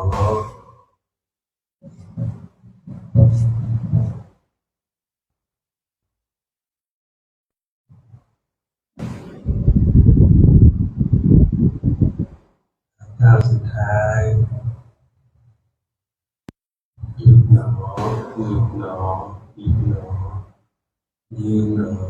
ยืนหนอยืนหนอกลับหนอกลับหนอกลับหนอกลับหนอยืนหนอยืนหนอยืนหนอขวาย่างหนอ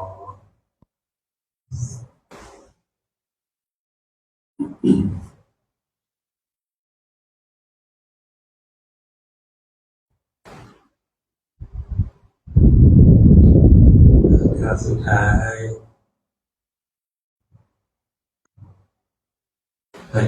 ยืน2 นาทีทีนี้ยืน2 นาทีขณะที่ยืนถ้าเราคิดเราก็กำหนดความคิดแทนเราคิดเนาคิดเนาแทนแต่ถ้ามันร้อนขึ้นมาที่ฝ่าเท้าหรือว่าเย็นก็ตามเราก็กำหนดว่าร้อนหนอหรือถ้ามันเย็นก็เย็นหนอแล้วแต่ว่าความรู้สึกตอนนั้นเป็นแบบไหนเรา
เราจะเป็นทันทีของความรู้สึกตัวของเราทีนี้เราจะนั่งแล้วเรา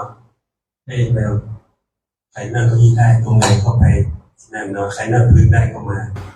นั่งพื้นอันที่เราขยับไปที่เก้าอี้ของเรา เราจะนั่ง20 นาทีนะค่อยๆไป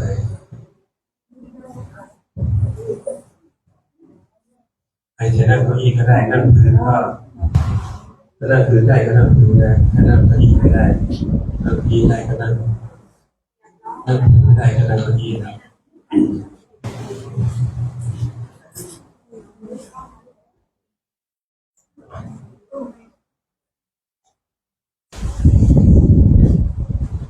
แต่ก่อนนั่งยืนก่อนนั่งให้ยืนก่อนยังไม่นั่งทันทียืนก่อน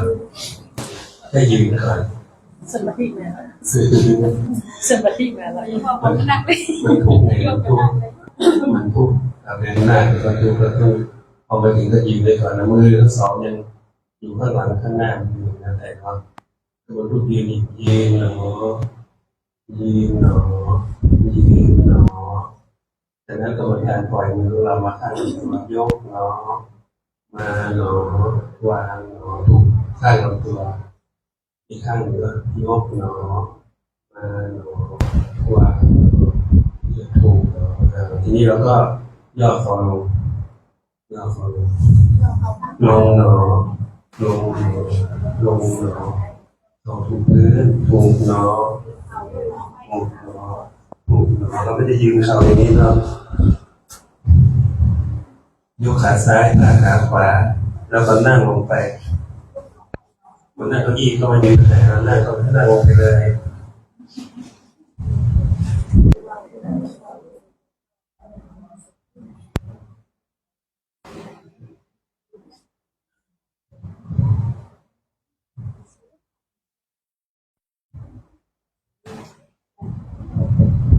จากนั้นมือทั้งสองวางไว้ที่วางไว้ที่เข่าก่อนเข่านะยืดตัวให้ตรง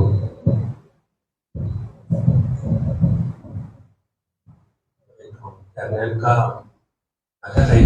เดินแล้วก็หลังตาใครไม่เป็นหลังตากำหนดรูปหน้าก็นั่งหนอนั่งหนอนั่งหนอกำหนดไว้ที่มือซ้ายยกหนอยกหนอยกมาตรงยกขึ้นมาตรงนี้เข้ามาหนอมาหนอมาถึงการลงตัวแล้วก็ปิดมือเราปิดหนอปิดหนอปิดหนอให้มือเราไงลงหนอ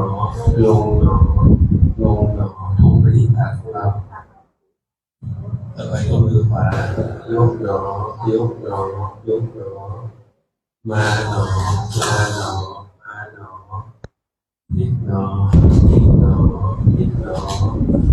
ลงหนอลงหนอลงหนอถูกหนอถูกหนอมือขวาทับมือซ้ายนี่ก็หลับตาลงจากนั้นเราใช้สติของเราเนี่ยสำรวจตอนนี้มีอะไรเกิดขึ้นกับเราบางคนก็ได้ยินเสียงถ้าได้ยินเสียงแล้วกำหนดเสียงก่อนนะได้ยินหนอยินหนอยินหนอ3 หนอพอแล้วมันคิดความคิดมาก่อนแล้วกำหนดความคิดก่อนคิดหนอคิดหนอแต่ถ้าไม่มีความคิดก็ไม่มีแล้วเราก็หาจุดเริ่มเลยเนาะที่ท้องเราเนี่ยพออยู่ที่ท้องนะจะให้รู้ว่าท้องเป็นยังไงยุบยังไงแล้วก็มือขวาเนี่ยครับเนาะใจเข้าออกธรรมดาเราหลับตา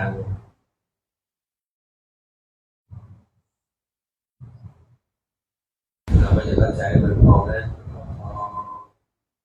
รู้ว่าถ้ามันเสียน้องยาวมองน้องสมาธิเริ่มเกิดขึ้นแล้วตั้งแต่เรากำหนดแล้วสมาธิคือจิตมันเริ่มแน่วแน่กัน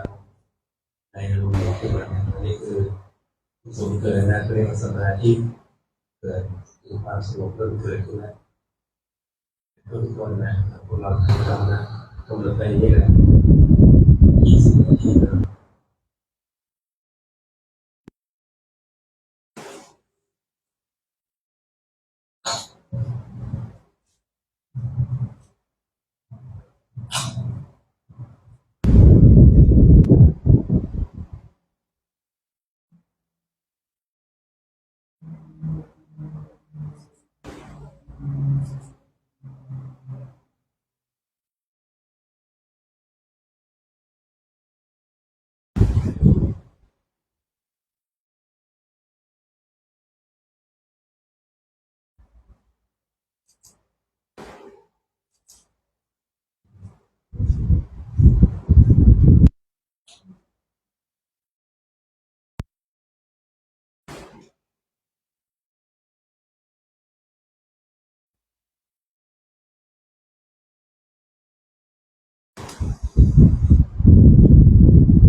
ขออนุญาตย้ายสถานที่นะคะ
ขอ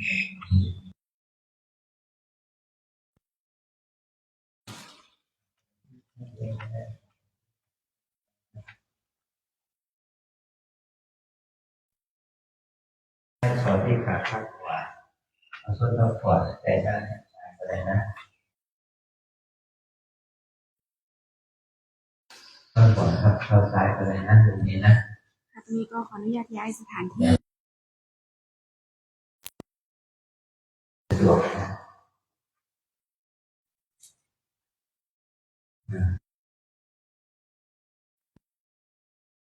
ถ้าสมมติว่าเรานั่งพาสะพานจะโยมนั่งภาวนาเราเห็นกันมองเพียงกันเอามือของเราบางทีบาง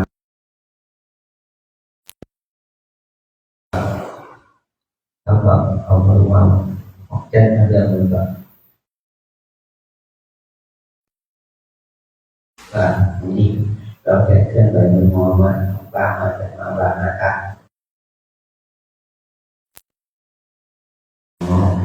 ติดหนอตรงหนอถูกหนอขวามือขวามายกหนอ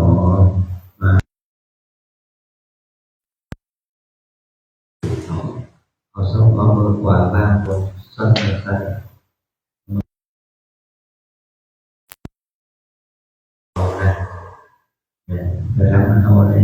ไม่มีสติสมาธิเอาไปเล่นไปลงแบบเกรดเกิดไปลงแบบธรรมชาติการงานของเราคนเราจะต้องมีสติกับลดลมหายใจเข้าออกหายใจออกโคเดี๋ยวเข้ายาวออกยาว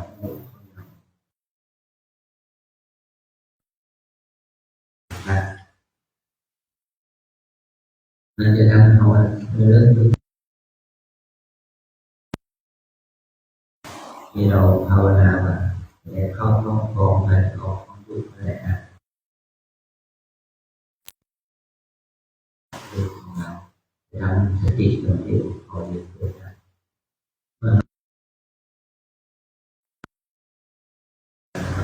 อานาปานสติแต่ออกเราเห็นว่าผลจากการจุดขาดสีขาดดินขาดน้ำขาดไฟขาดลมนะอากาศเย็นเป็นขาดลมขาดลมอากาศนั่งเบาเนี่ยครับขาดลมอากาศจุดนั้นลมมีผลลมนะให้เอาอะไรมาได้เราใหม่ออกไปเข้าคิดแต่เราพูดได้คิดได้ไปว่าตัวเดียร์นะโคตรของ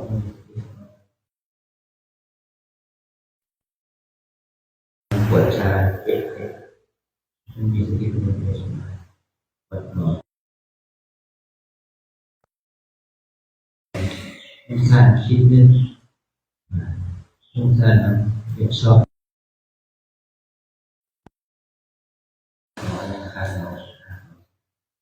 เราเรียนแต่เราก็ทำกัน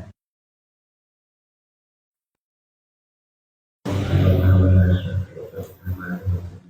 นะแต่เขาตัด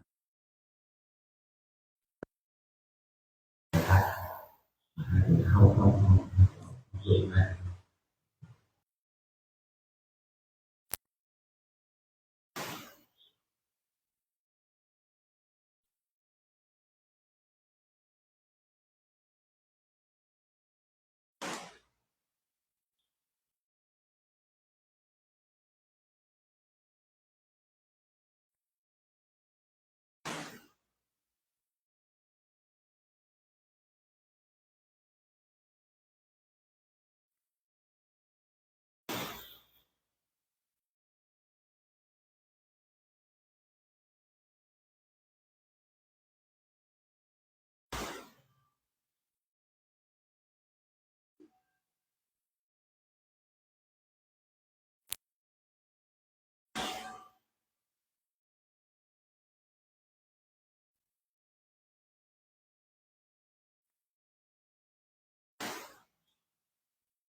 สุขมันคือนะเป็นชายเป็นสุขเราเย็นหนอไปหนอคิดหนอมันหนอ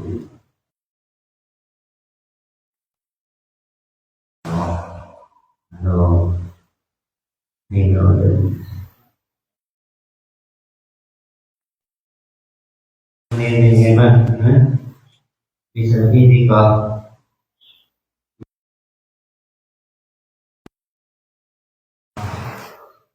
ขอให้มีโอกาสทำมาให้เรียนรู้การทำงานเอาบุญแก่ตัวเองนะ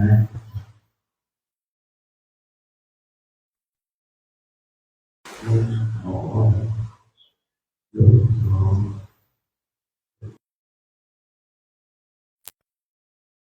ทานเราด้วยในการเปิดเรียนเรียนทานที่เขา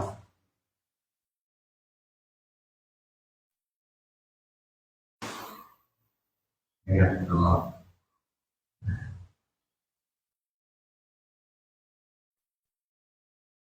ถวายเป็นพุทธบูชาวันที่เป็นวันศีลหรือวันเป็นวันพระวันศีลวันพระเนาะเราผู้ใด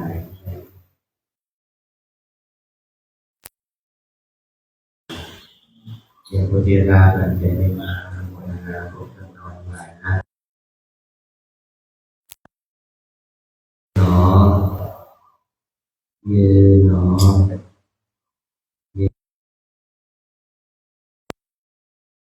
ลิ้นยกมือซ้ายไปยกหนอไปหนอวางหนอวางหนอก็มันยืนหน่อยยืนหนอยืนหนอเอา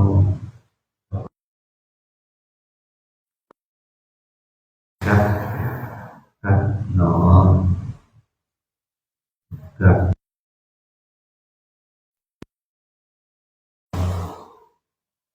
ครับหนอ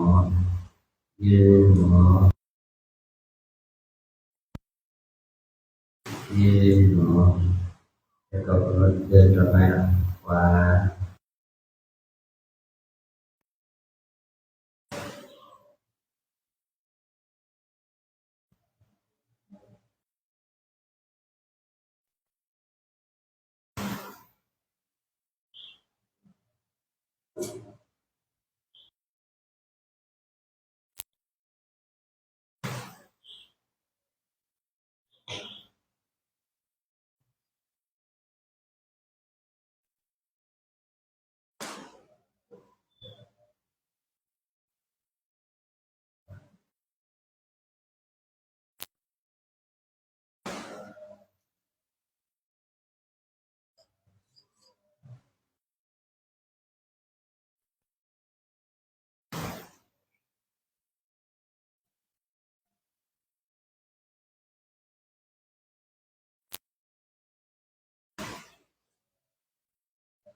หยุดหนอ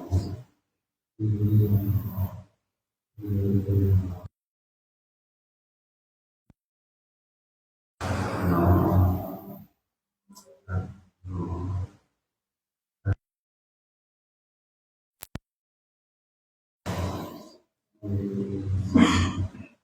ยืน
ห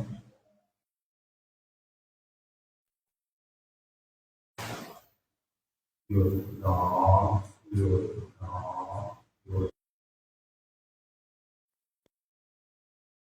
หนอยืนหนอกลับ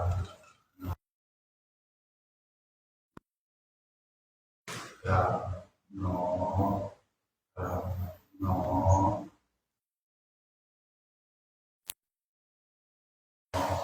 ยืนหนอขวายาว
สุดท้าย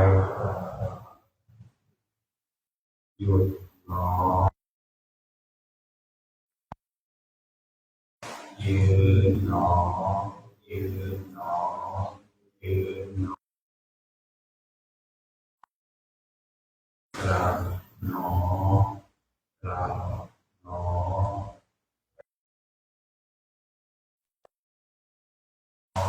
ยืนหนอยืนหนอ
ข้าวสุดท้ายหยุดหนอหยุดหนอยืนหนอกลับหนอกลับกลับหนอยืนหนอยืนขายาวหนอ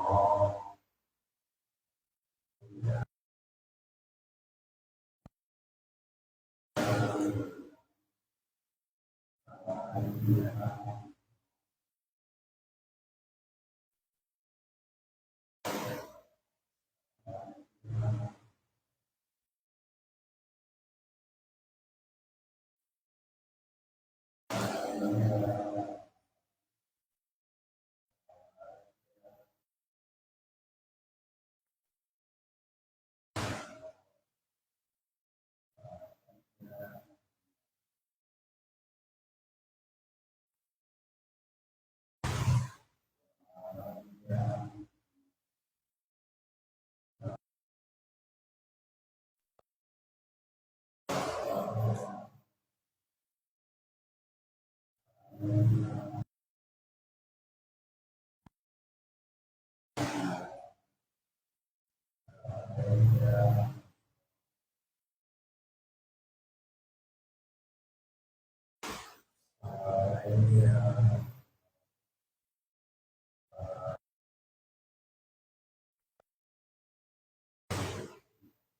ู่หนออยู่หนอยืนหนอยืนหนอกราบกราบหนอกราบหนอ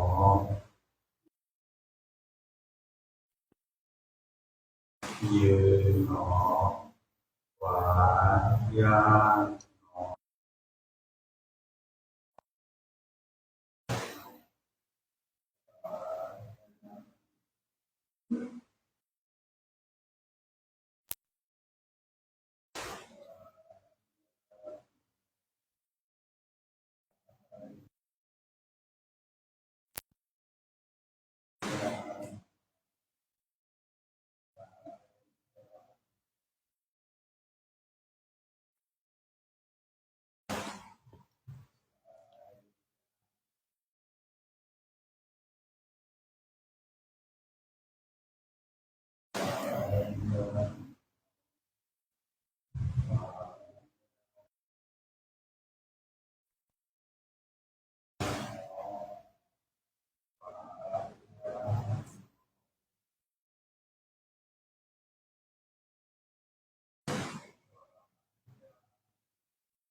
ขาย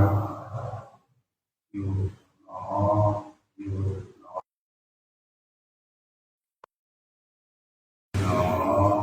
ยืนหนอ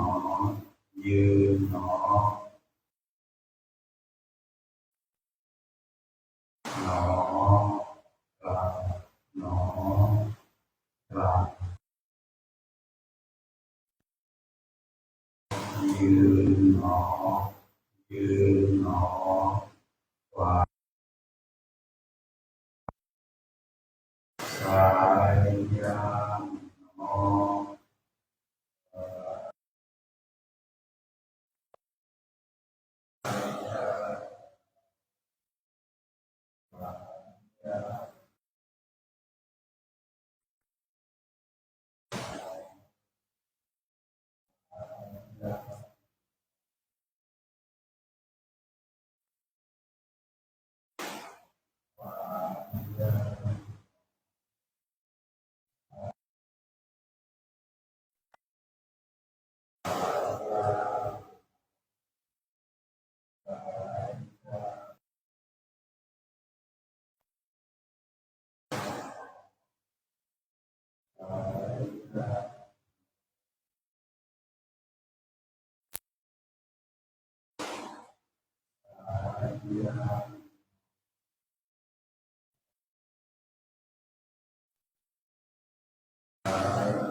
ครับ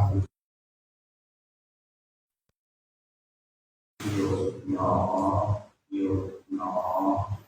ยืนหนอ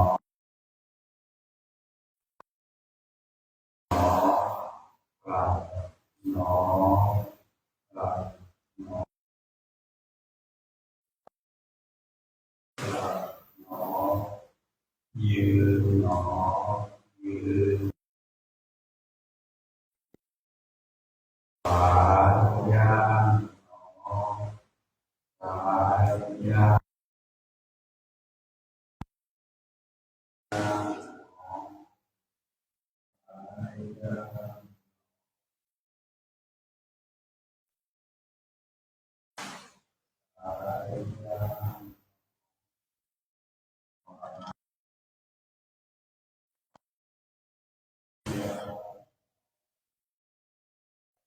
ออนุญาตย้าย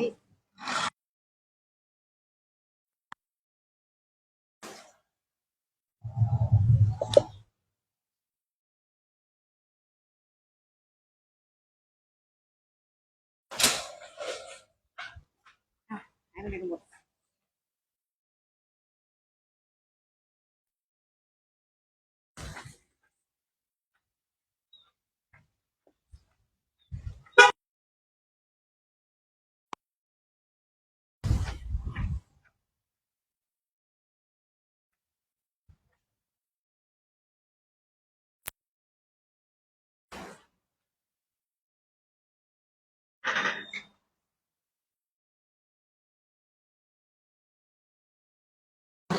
ชัดเจนว่ายืนยืน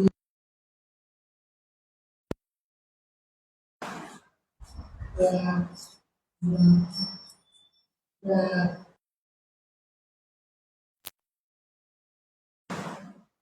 เวลายืนยืนเวลาเวลา20 นาทีข้างล่างเราจะเองมือเราตั้งสติตั้งใจรู้แม่ลำตัวว่าโยกนะโยกนะโยกมาดูนะดูโยกนะโยกนะโยกนะ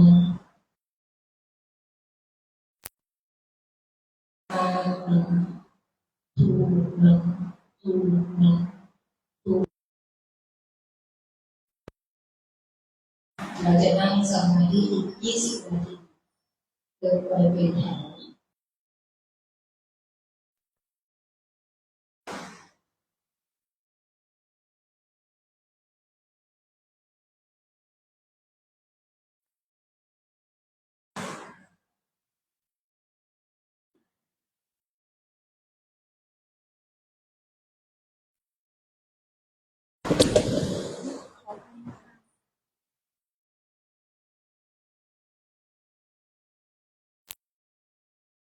ให้เราสงบ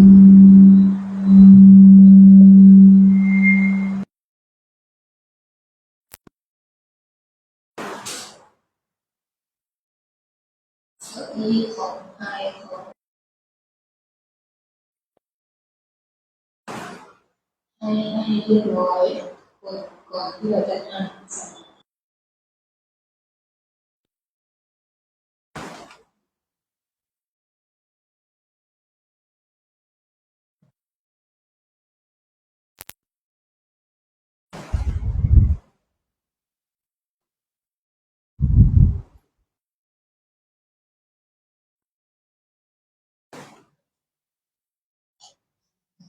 เราจะสิที่นั่ง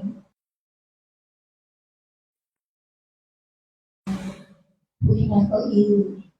แล้วเอาขยับน้อง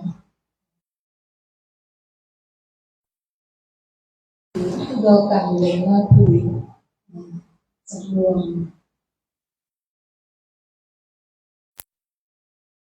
แล้วก็ย่อการลงนั่ง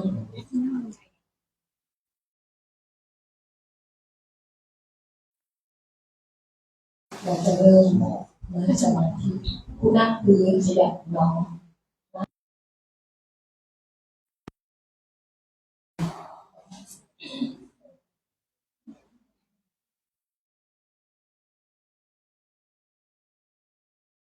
อาจารย์เนตเ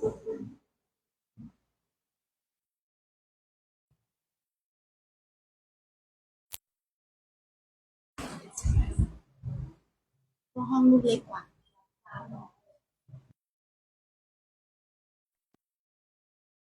ต้องปิดไมค์ด้วยค่ะไมค์มันชนกันไม่ปิดเรื่อง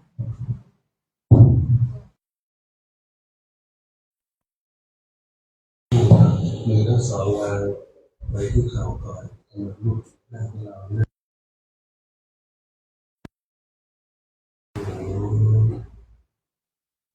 ก็กำหนดลงที่มือซ้ายของเราโยกหนอนึกถึงการลำตัวยุบหนอลงหนอหูกหนอหูกหนอหูกหนอ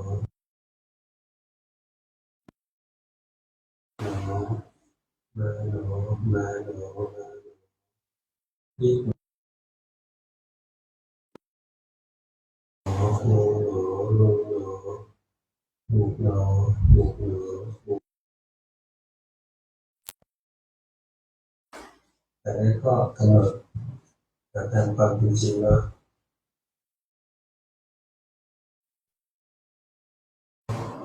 หนอหนอจนกระทั่งความที่มันหายไปแล้ว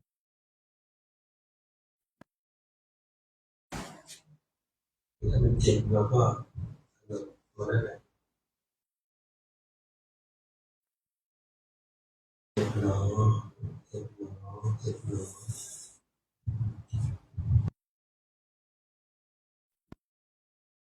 ผมไปแบบนี้ต้องกำหนดไปว่าเราอยู่กับเขาไม่ได้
ยศีรษะตกก็เงย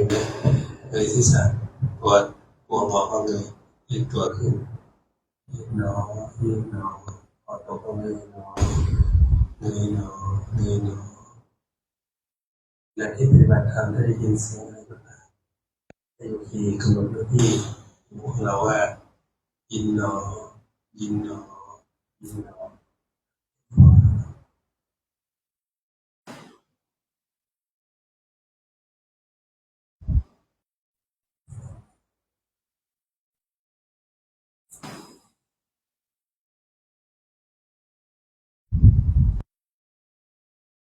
เรานั่งสมาธิต่อโดยเฉพาะโยคีชายให้โยคีชายลุกขึ้นก่อนขยับเก้าอี้ของพระเถระที่เราเมื่อกี้เราขยับเข้าแล้วขยับออกมาเหมือนเดิมโยคีชายลุกขึ้นช่วยกันขยับเก้าอี้ของพระเถระขึ้นมาแต่โยคีเราพวกเรานั่งเหมือนเดิมเนาะนั่งเหมือนเดิมวิธีเราก็กลับไปนั่งเก้าอี้ได้แล้วเดี๋ยวพระอาจารย์กำลังขึ้นมาพวกเราลุกขึ้นขยับเก้าอี้เราลุกขึ้นเลยใครนั่งเก้าอี้ได้ลุกขึ้นขยับเก้าอี้ของพระเถระออกมาเราเข้าไปนั่งที่เก้าอี้ได้เนาะ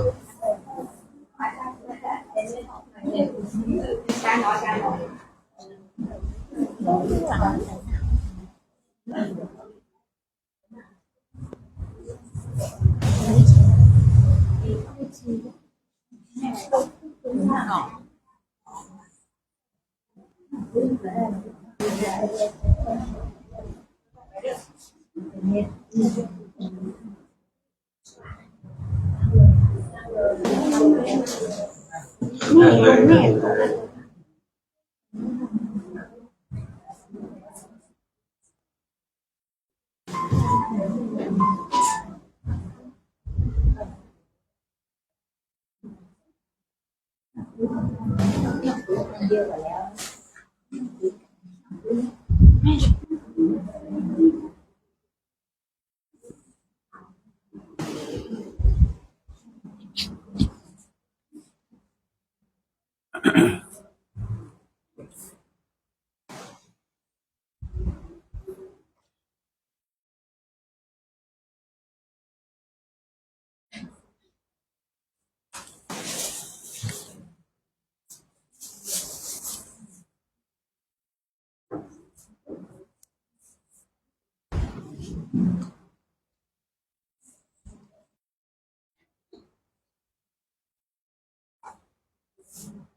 เราได้ปฏิบัติบูชาต่อพระรัตนตรัยตามสมควรแก่เหตุแล้ววันนี้เป็นวันศีลวันพระเราก็เลยมาทำบุญทานศีลภาวนาในของแก้วอารามวัดต้นปิ่นนี้มันเป็นมหากุศลมังคละแก่ชีวิตของเราของเป็นพลังบุญบารมีคุณงามความดีแก่ตัวเรานั่นแก่ครอบครัวของเราลูกเต้าเราหลานพี่น้องญาติมิตรท่านได้อนุโมทนาในฐานะศีลภาวนาที่เราได้กระทำบำเพ็ญในวันนี้เพื่อถวายเป็นพุทธบูชาธรรมบูชาสังฆบูชานะวันนี้พระสงฆ์ทั้งหลายพร้อมด้วยคณะบาสกบริการทั้งหลายเราได้กระทำบำเพ็ญคุณงามความดีนี้เราจะได้แผ่บุญกุศลไปถึงเทพเทวดาเทวอารักษ์ต่อถึงบิดามารดาปู่ย่าตายายพระบาทและถวายเป็นพระราชกุศลแด่พระบาทสมเด็จพระเจ้าอยู่หัวพระบรมวงศานุวงศ์ทั้งหลายทั้งมวลได้รับทำกุศลแก่พวกเราสมัยสืบต่อไปเนาะ ทั้งหลายองค์ตั้งใจที่จะให้กุศลให้เกิดบานดามนะอิทังโนอิทังโนปุญญาภาคังปุญญาภาคังราชาทีนันเจวะราชาทีนันเจวะอิสรานังอิสรานังมาตาปิตุมาตาปิตุอาทีนันจาอาทีนันจาปิยัชนานังปิยัชนานังสัพพสัตตานันจาสัพพสัตตานันจาวิยาเทมะวิยาเทมะข้าพเจ้าทั้งหลายข้าพเจ้าทั้งหลายขอแผ่บุญกุศลขอแผ่บุญกุศลที่ข้าพเจ้าได้บำเพ็ญมาดีแล้วที่ข้าพเจ้าได้บำเพ็ญมาดีแล้วแต่อิสระชนคนเป็นใหญ่ทั้งหลายแต่อิสระชนคนเป็นใหญ่ทั้งหลายองค์พระมหากษัตริย์มีองค์พระมหากษัตริย์เป็นประมุขของชาติผู้เป็นประมุขของชาติถึงพระบรมวงศานุวงศ์ทุกพระองค์ตลอดถึงพระบรมวงศ์ทั้งสมเด็จพระสังฆราชทั้งสมเด็จพระสังฆราชเป็นประมุขของศาสนาผู้เป็นประมุขของศาสนารัฐบาลผู้บริหารประเทศชาติและรัฐบาลผู้บริหารประเทศชาติมีญาติชนคนที่รักทั้งหลายมีญาติชนคนที่รักทั้งหลายบิดามารดามีบิดามารดาครูบาอาจารย์ครูบาอาจารย์ผู้มีอุปการะคุณทุกท่านผู้มีอุปการะคุณทุกท่านขอให้ท่านทั้งหลายขอให้ท่านทั้งหลายจงมีความสุขจงมีความสุขปราศจากทุกข์ปราศจากทุกข์ไม่มีเวรไม่มีภัยไม่มีเวรไม่มีภัยไม่มีความลำบากเดือดร้อนไม่มีความลำบากเดือดร้อนขอจงมีความสุขกายสุขใจขอจงมีความสุขกายสุขใจรักษาตนให้พ้นจากทุกภัยรักษาตนให้พ้นจากทุกภัยด้วยกันทั้งหมดทั้งสิ้นเถิดด้วยกันทั้งหมดทั้งสิ้นเถิดข้าพเจ้าขอตั้งสัจจะอธิษฐานข้าพเจ้าขอตั้งสัจจะอธิษฐานด้วยอนุภาพแห่งบุญกุศลด้วยอนุภาพแห่งบุญกุศลที่ข้าพเจ้าได้บำเพ็ญมาดีแล้วที่ข้าพเจ้าได้บำเพ็ญมาดีแล้วจงเป็นภรวะปัจจัยจงเป็นภรวะปัจจัยอุปนิสัยนำส่งเป็นอุปนิสัยนำส่งขอให้เกิดปัญญาญาณขอให้เกิดปัญญาญาณทั้งชาตินี้และชาติหน้าทั้งชาตินี้และชาติหน้าตลอดชาติอย่างยิ่งตลอดชาติอย่างยิ่งจนถึงความพ้นทุกข์จนถึงความพ้นทุกข์คือพระนิพพานเถิดคือพระนิพพานเถิดแห่งกุศลคำเรื่องนะตังทานากัมมังนิพพานาปัจจายโยตุโนนิจจังนิตังศีลกัมมังนิพพานาปัจจายโยตุโนนิจจังนิตังภาวนากัมมังนิพพานาปัจจายโยตุโนนิจจังยังกินจิกุสาลังกัตถะพังกัมมังสัพเพหิรัมเมหิกตังปุญญังโนอนุโมทันตุสุนันตุโกนโตเยเตวะอัสสมินทานเนอาทิคาตาทิคายุปัสสัทธาหุนตุสัพเพสัตตาสุขีอาสานังปาริหารันตุมาตาปิตาสุขิตาหุนตุทุกขปามุจจันตุสัพเพยาตากาสุขิตาหุนตุทุกขปามุ จจันตุสัพเพอาญาสุขิตาโหนตุทุกขาปาโมจจันตุสัพเพปิสาสัพเพยัคขาสัพเพเปตาสุขิตาโหนตุทุกขาปาโมจจันตุสัพเพนาคาตาสุขิตาโหนตุทุกขาปาโมจจันตุสัพเพเทวาสุขิตาโหนตุทุกขาปาโมจจันตุสัพเพอาจาริยุปัจจายาสุขิตาโหนตุทุกขาปาโมจจันตุสัพพะสัมปตินังสาริจันตุมันตามิพุทธังสัพพะเมวะโทสังฆมัตตาเมพันเตวันนามิธัมมังสัพพะเมวะโทสังฆมัตตาเมพันเตวันนามิสังฆังสัพพะเมวะโทสังฆมัตตาเม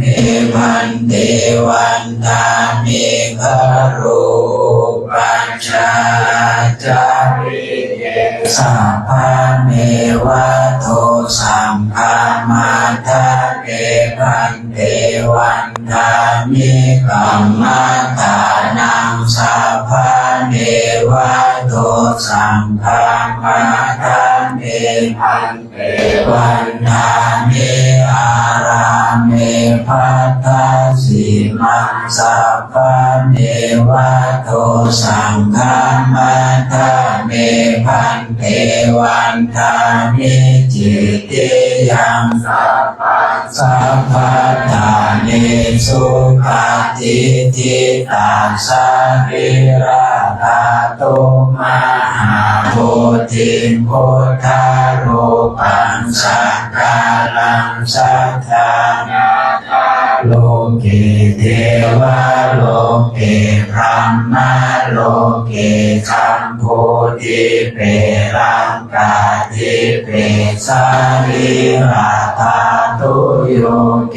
สาธาตุโยอาหันตาธาตุโยเจติยังคันธาคุติจตุราสิทิสหัสเสธัมมะพันเทสัพเพสัมมาทัฏฐิติยังหังวันทามิสัพพะโส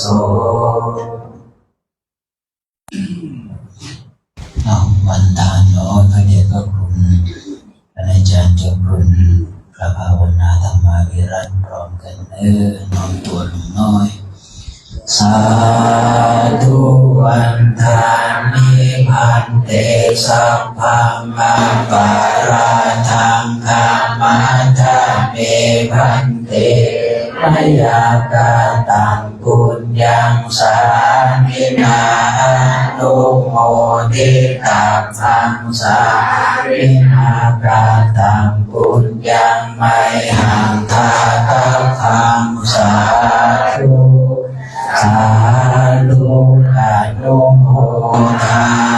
มิสัตตโรธรรมาวัฏันติอายุวันโนสุขังภะลังสาธุ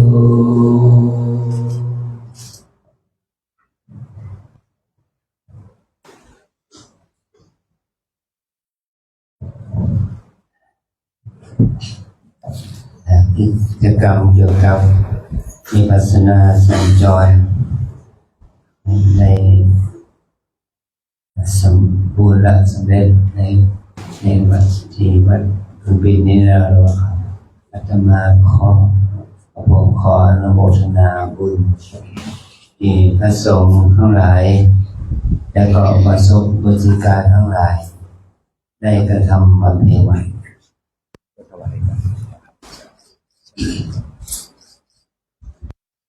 งามความดีนี้เกิดขึ้น ในของแก้วอารามแห่งวัดพันปิ่นนี้จะเป็นสำนักปฏิบัติธรรมประจำจังหวัดเชียงใหม่แห่งที่36นะขอเราได้ช่วยกันฟื้นฟูพระศาสนาในการประพฤติปฏิบัติธรรมเพื่อเกิดความเจริญในพระธรรมของพระสัมมาสัมพุทธเจ้าด้วยเหตุที่เราได้กระทำบำเพ็ญนี้ขอให้เป็นพระบุญตระกูลเราเมื่อได้ถึงมรรคถึงผลถึงพระนิพพานเป็นที่สุดจงมาเกิดผลแก่พวกเราทั้งหลายในจงทุกประการพลังความดีนี้เราทั้งหลายพระสงฆ์เราทั้งหลายได้ทำหน้าที่นี้โดยที่หลวงปู่พระอาณาพร้อมด้วยคณะมหาชนวยวัดมางและเจ้าวัดวัดสวนพริกเจ้าวัดตาคามอุโบสถปาจีดำนักรวมถึงวัดปลายคำทั้งหลายเราได้ทำหน้าที่นี้เพื่อเกิดประโยชน์ในการที่เราได้เพื่อเกิดคุณพระศาสนาเพื่อความสันติสุขแก่จิตใจของเราเองเพื่อความสันติสุขแก่พี่น้องศรัทธาทุกหมู่บ้านในเขตเทศบาลเมืองในแห่งมันได้มีความสุขกายสุขจิตมีทัศนคติที่ดีงามจะได้เกิดขึ้นกับเราทุกคนเพื่อความเจริญของพระศาสนาในการที่เราได้มาฝึกปฏิบัตินะนั่นก็การภาวนานี่ไม่ใช่ของง่ายเนาะไม่ใช่ของยากเกินไปเหมือนกันไม่ใช่ของง่ายแล้วไม่ใช่ของยากมันไม่ใช่ของยากเพราะว่ามันเกิดขึ้นในตัวเขาเนี่ยแหละเอาฝึกเราโง่มีสติหูกับลมหายใจเขาออกเป็นตัวเอาฝึกเพื่อเราโง่ถึงกันมีสติอยู่ในการเดินยืนนั่งนอนมีสติอยู่กับการนั่งการยืนการเดินเนี่ยมันก็นั่นเป็นของที่อยู่ใกล้ตัวแต่มันก็ทำให้ได้สติสมาธิมันคงนั้นไม่ยากถ้าคนเป็นมีบุญเนี่ยเป็นได้ประพฤติปฏิบัติมันก็ทำให้ง่ายขึ้นเมื่อกี้อาตมาได้ขึ้นไปในวิหารไปเจอผู้ชายคนหนึ่งนะเขาไปสวดมนต์ในวิหารนะแล้วเขามาเล่าให้ฟังว่าเขาเกษียณแล้วก็มีเวลามาสวดมนต์เขาอู้ว่าทำไมเขาเป็นนุ่มนะแม้แต่จะกินเหล้าเมายาเขาขจัดความคิดทางจิตใจเขาก็มีสมาธิได้ทันทีจิตใจเขานิ่งเขาสงบแต่ต่อมาเขาได้แต่งงานเนาะแต่งงานมีลูกมีครอบครัวแล้วก็มีการมีงานถ้าจากนั้นมาเขาไม่ได้ปฏิบัติหรือแม้จะปฏิบัติก็มันบอกเขามีสมาธิก็มาเป็นมาเกษียณเนี่ยก็มาฟื้นฟูจิตใจของตัวเองแต่แล้วมันเกิดสติสมาธิขึ้นมาอันนี้คือความหมายของว่าวิถีชีวิตที่ความเป็นพระนิพพานน่ะมันมีความสับสนหลายอย่างมีเหตุปัจจัยหลายอย่างมีภารกิจหลายอย่างมันทำให้จิตใจปวดสงบเลยเนี่ยเพราะว่าเราทั้งหลายก็พยายามฝึกบุญกุศลเกิดขึ้นในโอกาสนี้อันพระมหาชนวยได้ทำบาครูอะไรจะกิจกรรมทุกวันอาทิตย์อย่างเงี้ยนะขอให้เราได้มาเป็นผู้ได้ใส่สร้างบุญสร้างกุศลเป็นพระปัจจัยเป็นบุญความดีแก่ตัวเราเมื่อเราได้บุญไปเป็นของที่ตัวเราไปจนกว่าเราจะได้บรรลุถึงมรรคถึงผลถึงพระนิพพานอันนี้ของพระเราบุญนี้จงเป็นพระเราความดีนะมันเกิดขึ้นกับเราทั้งหลายเป็นทุกข์ภาวนากันด้วยเถิดสาธุ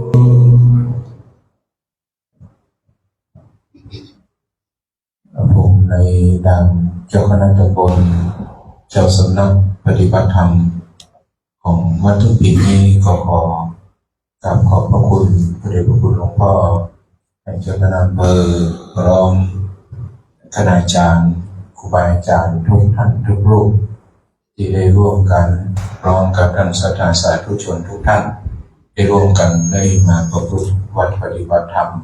วิปัสสนาสัญจรของวัดตุปีนี้ด้วยบุญกุศลที่เราท่านทั้งหลายได้กระทำก็เพื่อว่าเป็นการถวายครูบาอาจารย์ถวายแก่สุวัสสุบาครูบาอาจารย์ที่เพิ่นสร้างวัดสร้างบาทเพิ่นก็อนุโมทนาและบุญกุศลรู้สิ่งทุกอย่างนี้ขอสะท้อนย้อนปกปักรักษายังตัวทุกท่านทุกคน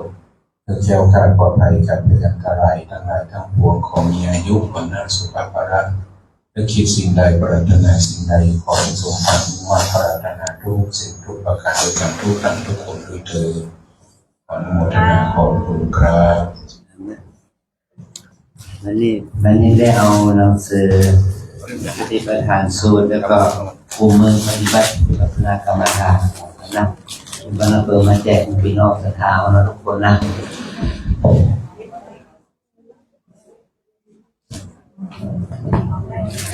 อันที่ไ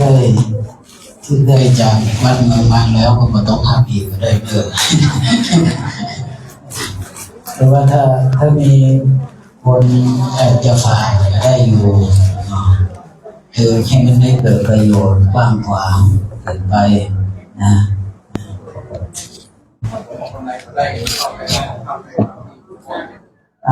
คนไหนจะห้ามก็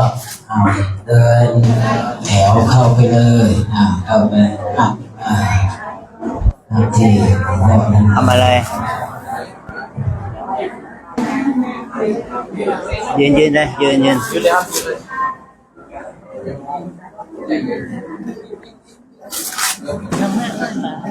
ก็คือการปฏิบัติตัว โอ้ไร อลังพอจะไปสังตอมอยู่น่าสังตอมอยู่กัน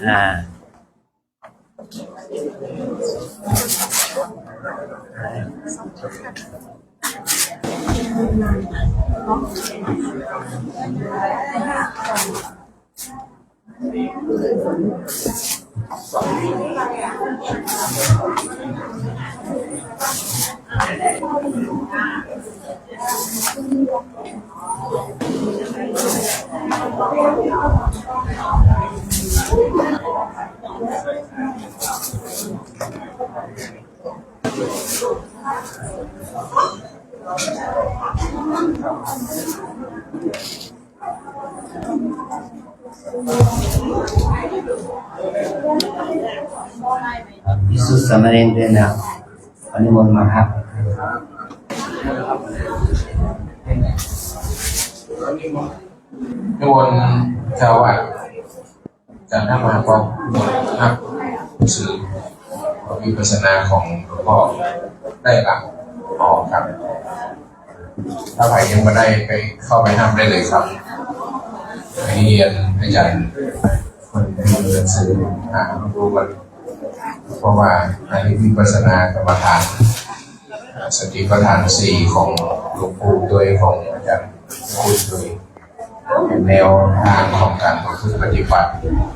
เราได้อ่านแล้วก็ได้ศึกษาได้นำมาประพฤติปฏิบัติต่อไปเป็นบุญเป็นกุศลขออนุโมทนาบุญกุศลกับท่านศรัทธาสาธุชนทุกท่านทุกคนเลยนะครับเดินทางโดยสวัสดิภาพแล้วก็ถ่ายรูปสุมาเถอะเดี๋ยวตรงไหนที่หน้าวิหารกันเอาบันไดหน้าวิหารก่อนดูว่าหน้านี้ก็หน้านี้เลยเนาะครับเอาเดี๋ยวสลายชาวบ้านที่มาประพฤติปฏิบัติเดี๋ยวนิมนต์กับเจิญถ่ายรูปนิกรรมครับที่หน้าเนี่ยครับที่ป้ายเนี่ยอันนี้นิมนต์พระเจ้าแล้วก็รวดเจิญชาวบ้านมันรวดไหนโอ้แต่บางคนก็ว่าเอามีน้ำมีขนมอย่างแจกอยู่เนอะครับทางนอกขนาดกันเดียวหับน้ำเขาหับขนมมีเบกหับอยู่นะครับเดี๋ยวถ่ายรูปนิกรรมนะครับถ่ายรูปที่ป้ายหน้านี้ใหญ่นี่เลยก็ได้ยืนกับนั่งด้วยกันเอาไปกว้างๆพอถ่ายรูปจะได้เป็นภาพที่ระลึกของการตรวจเยี่ยมแล้วก็การประพฤติปฏิบัติของคณะศรัทธา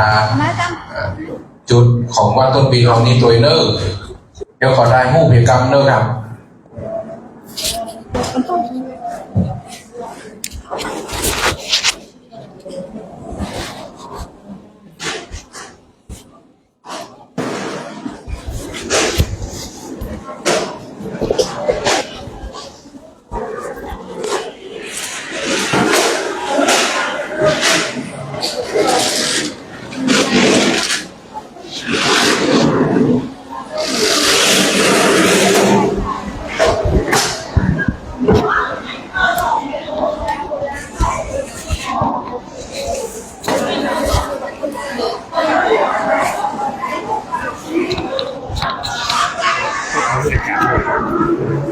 สัก3 ข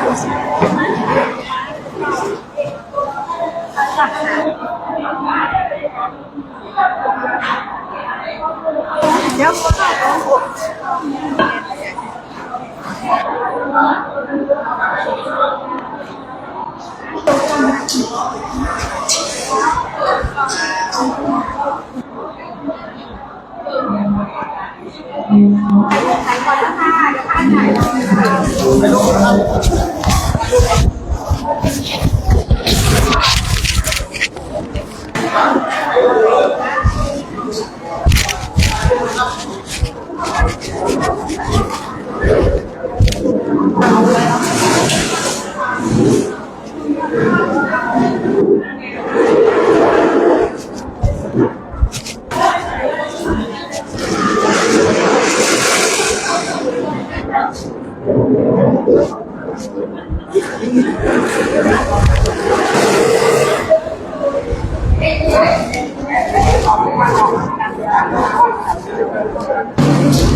ครับรับน้ำดื่มครับขนมไปด้วยนะครับครับ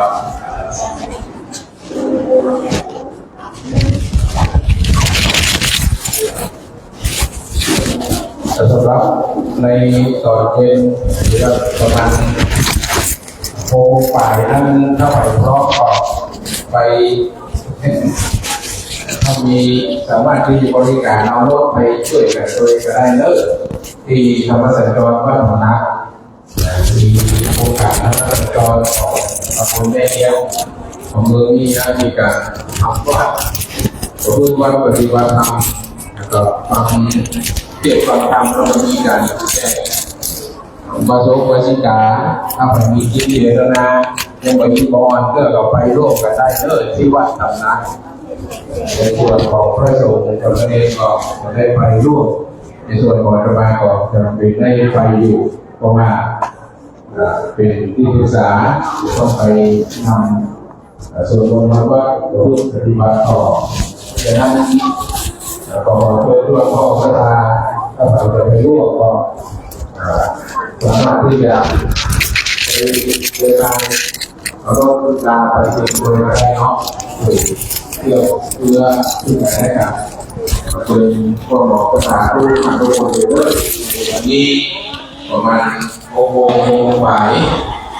การคณะสงฆ์ก็จะได้ไปสวดมนต์ถวายครูบาอาจารย์แล้วก็พูดว่าปฏิบัติธรรม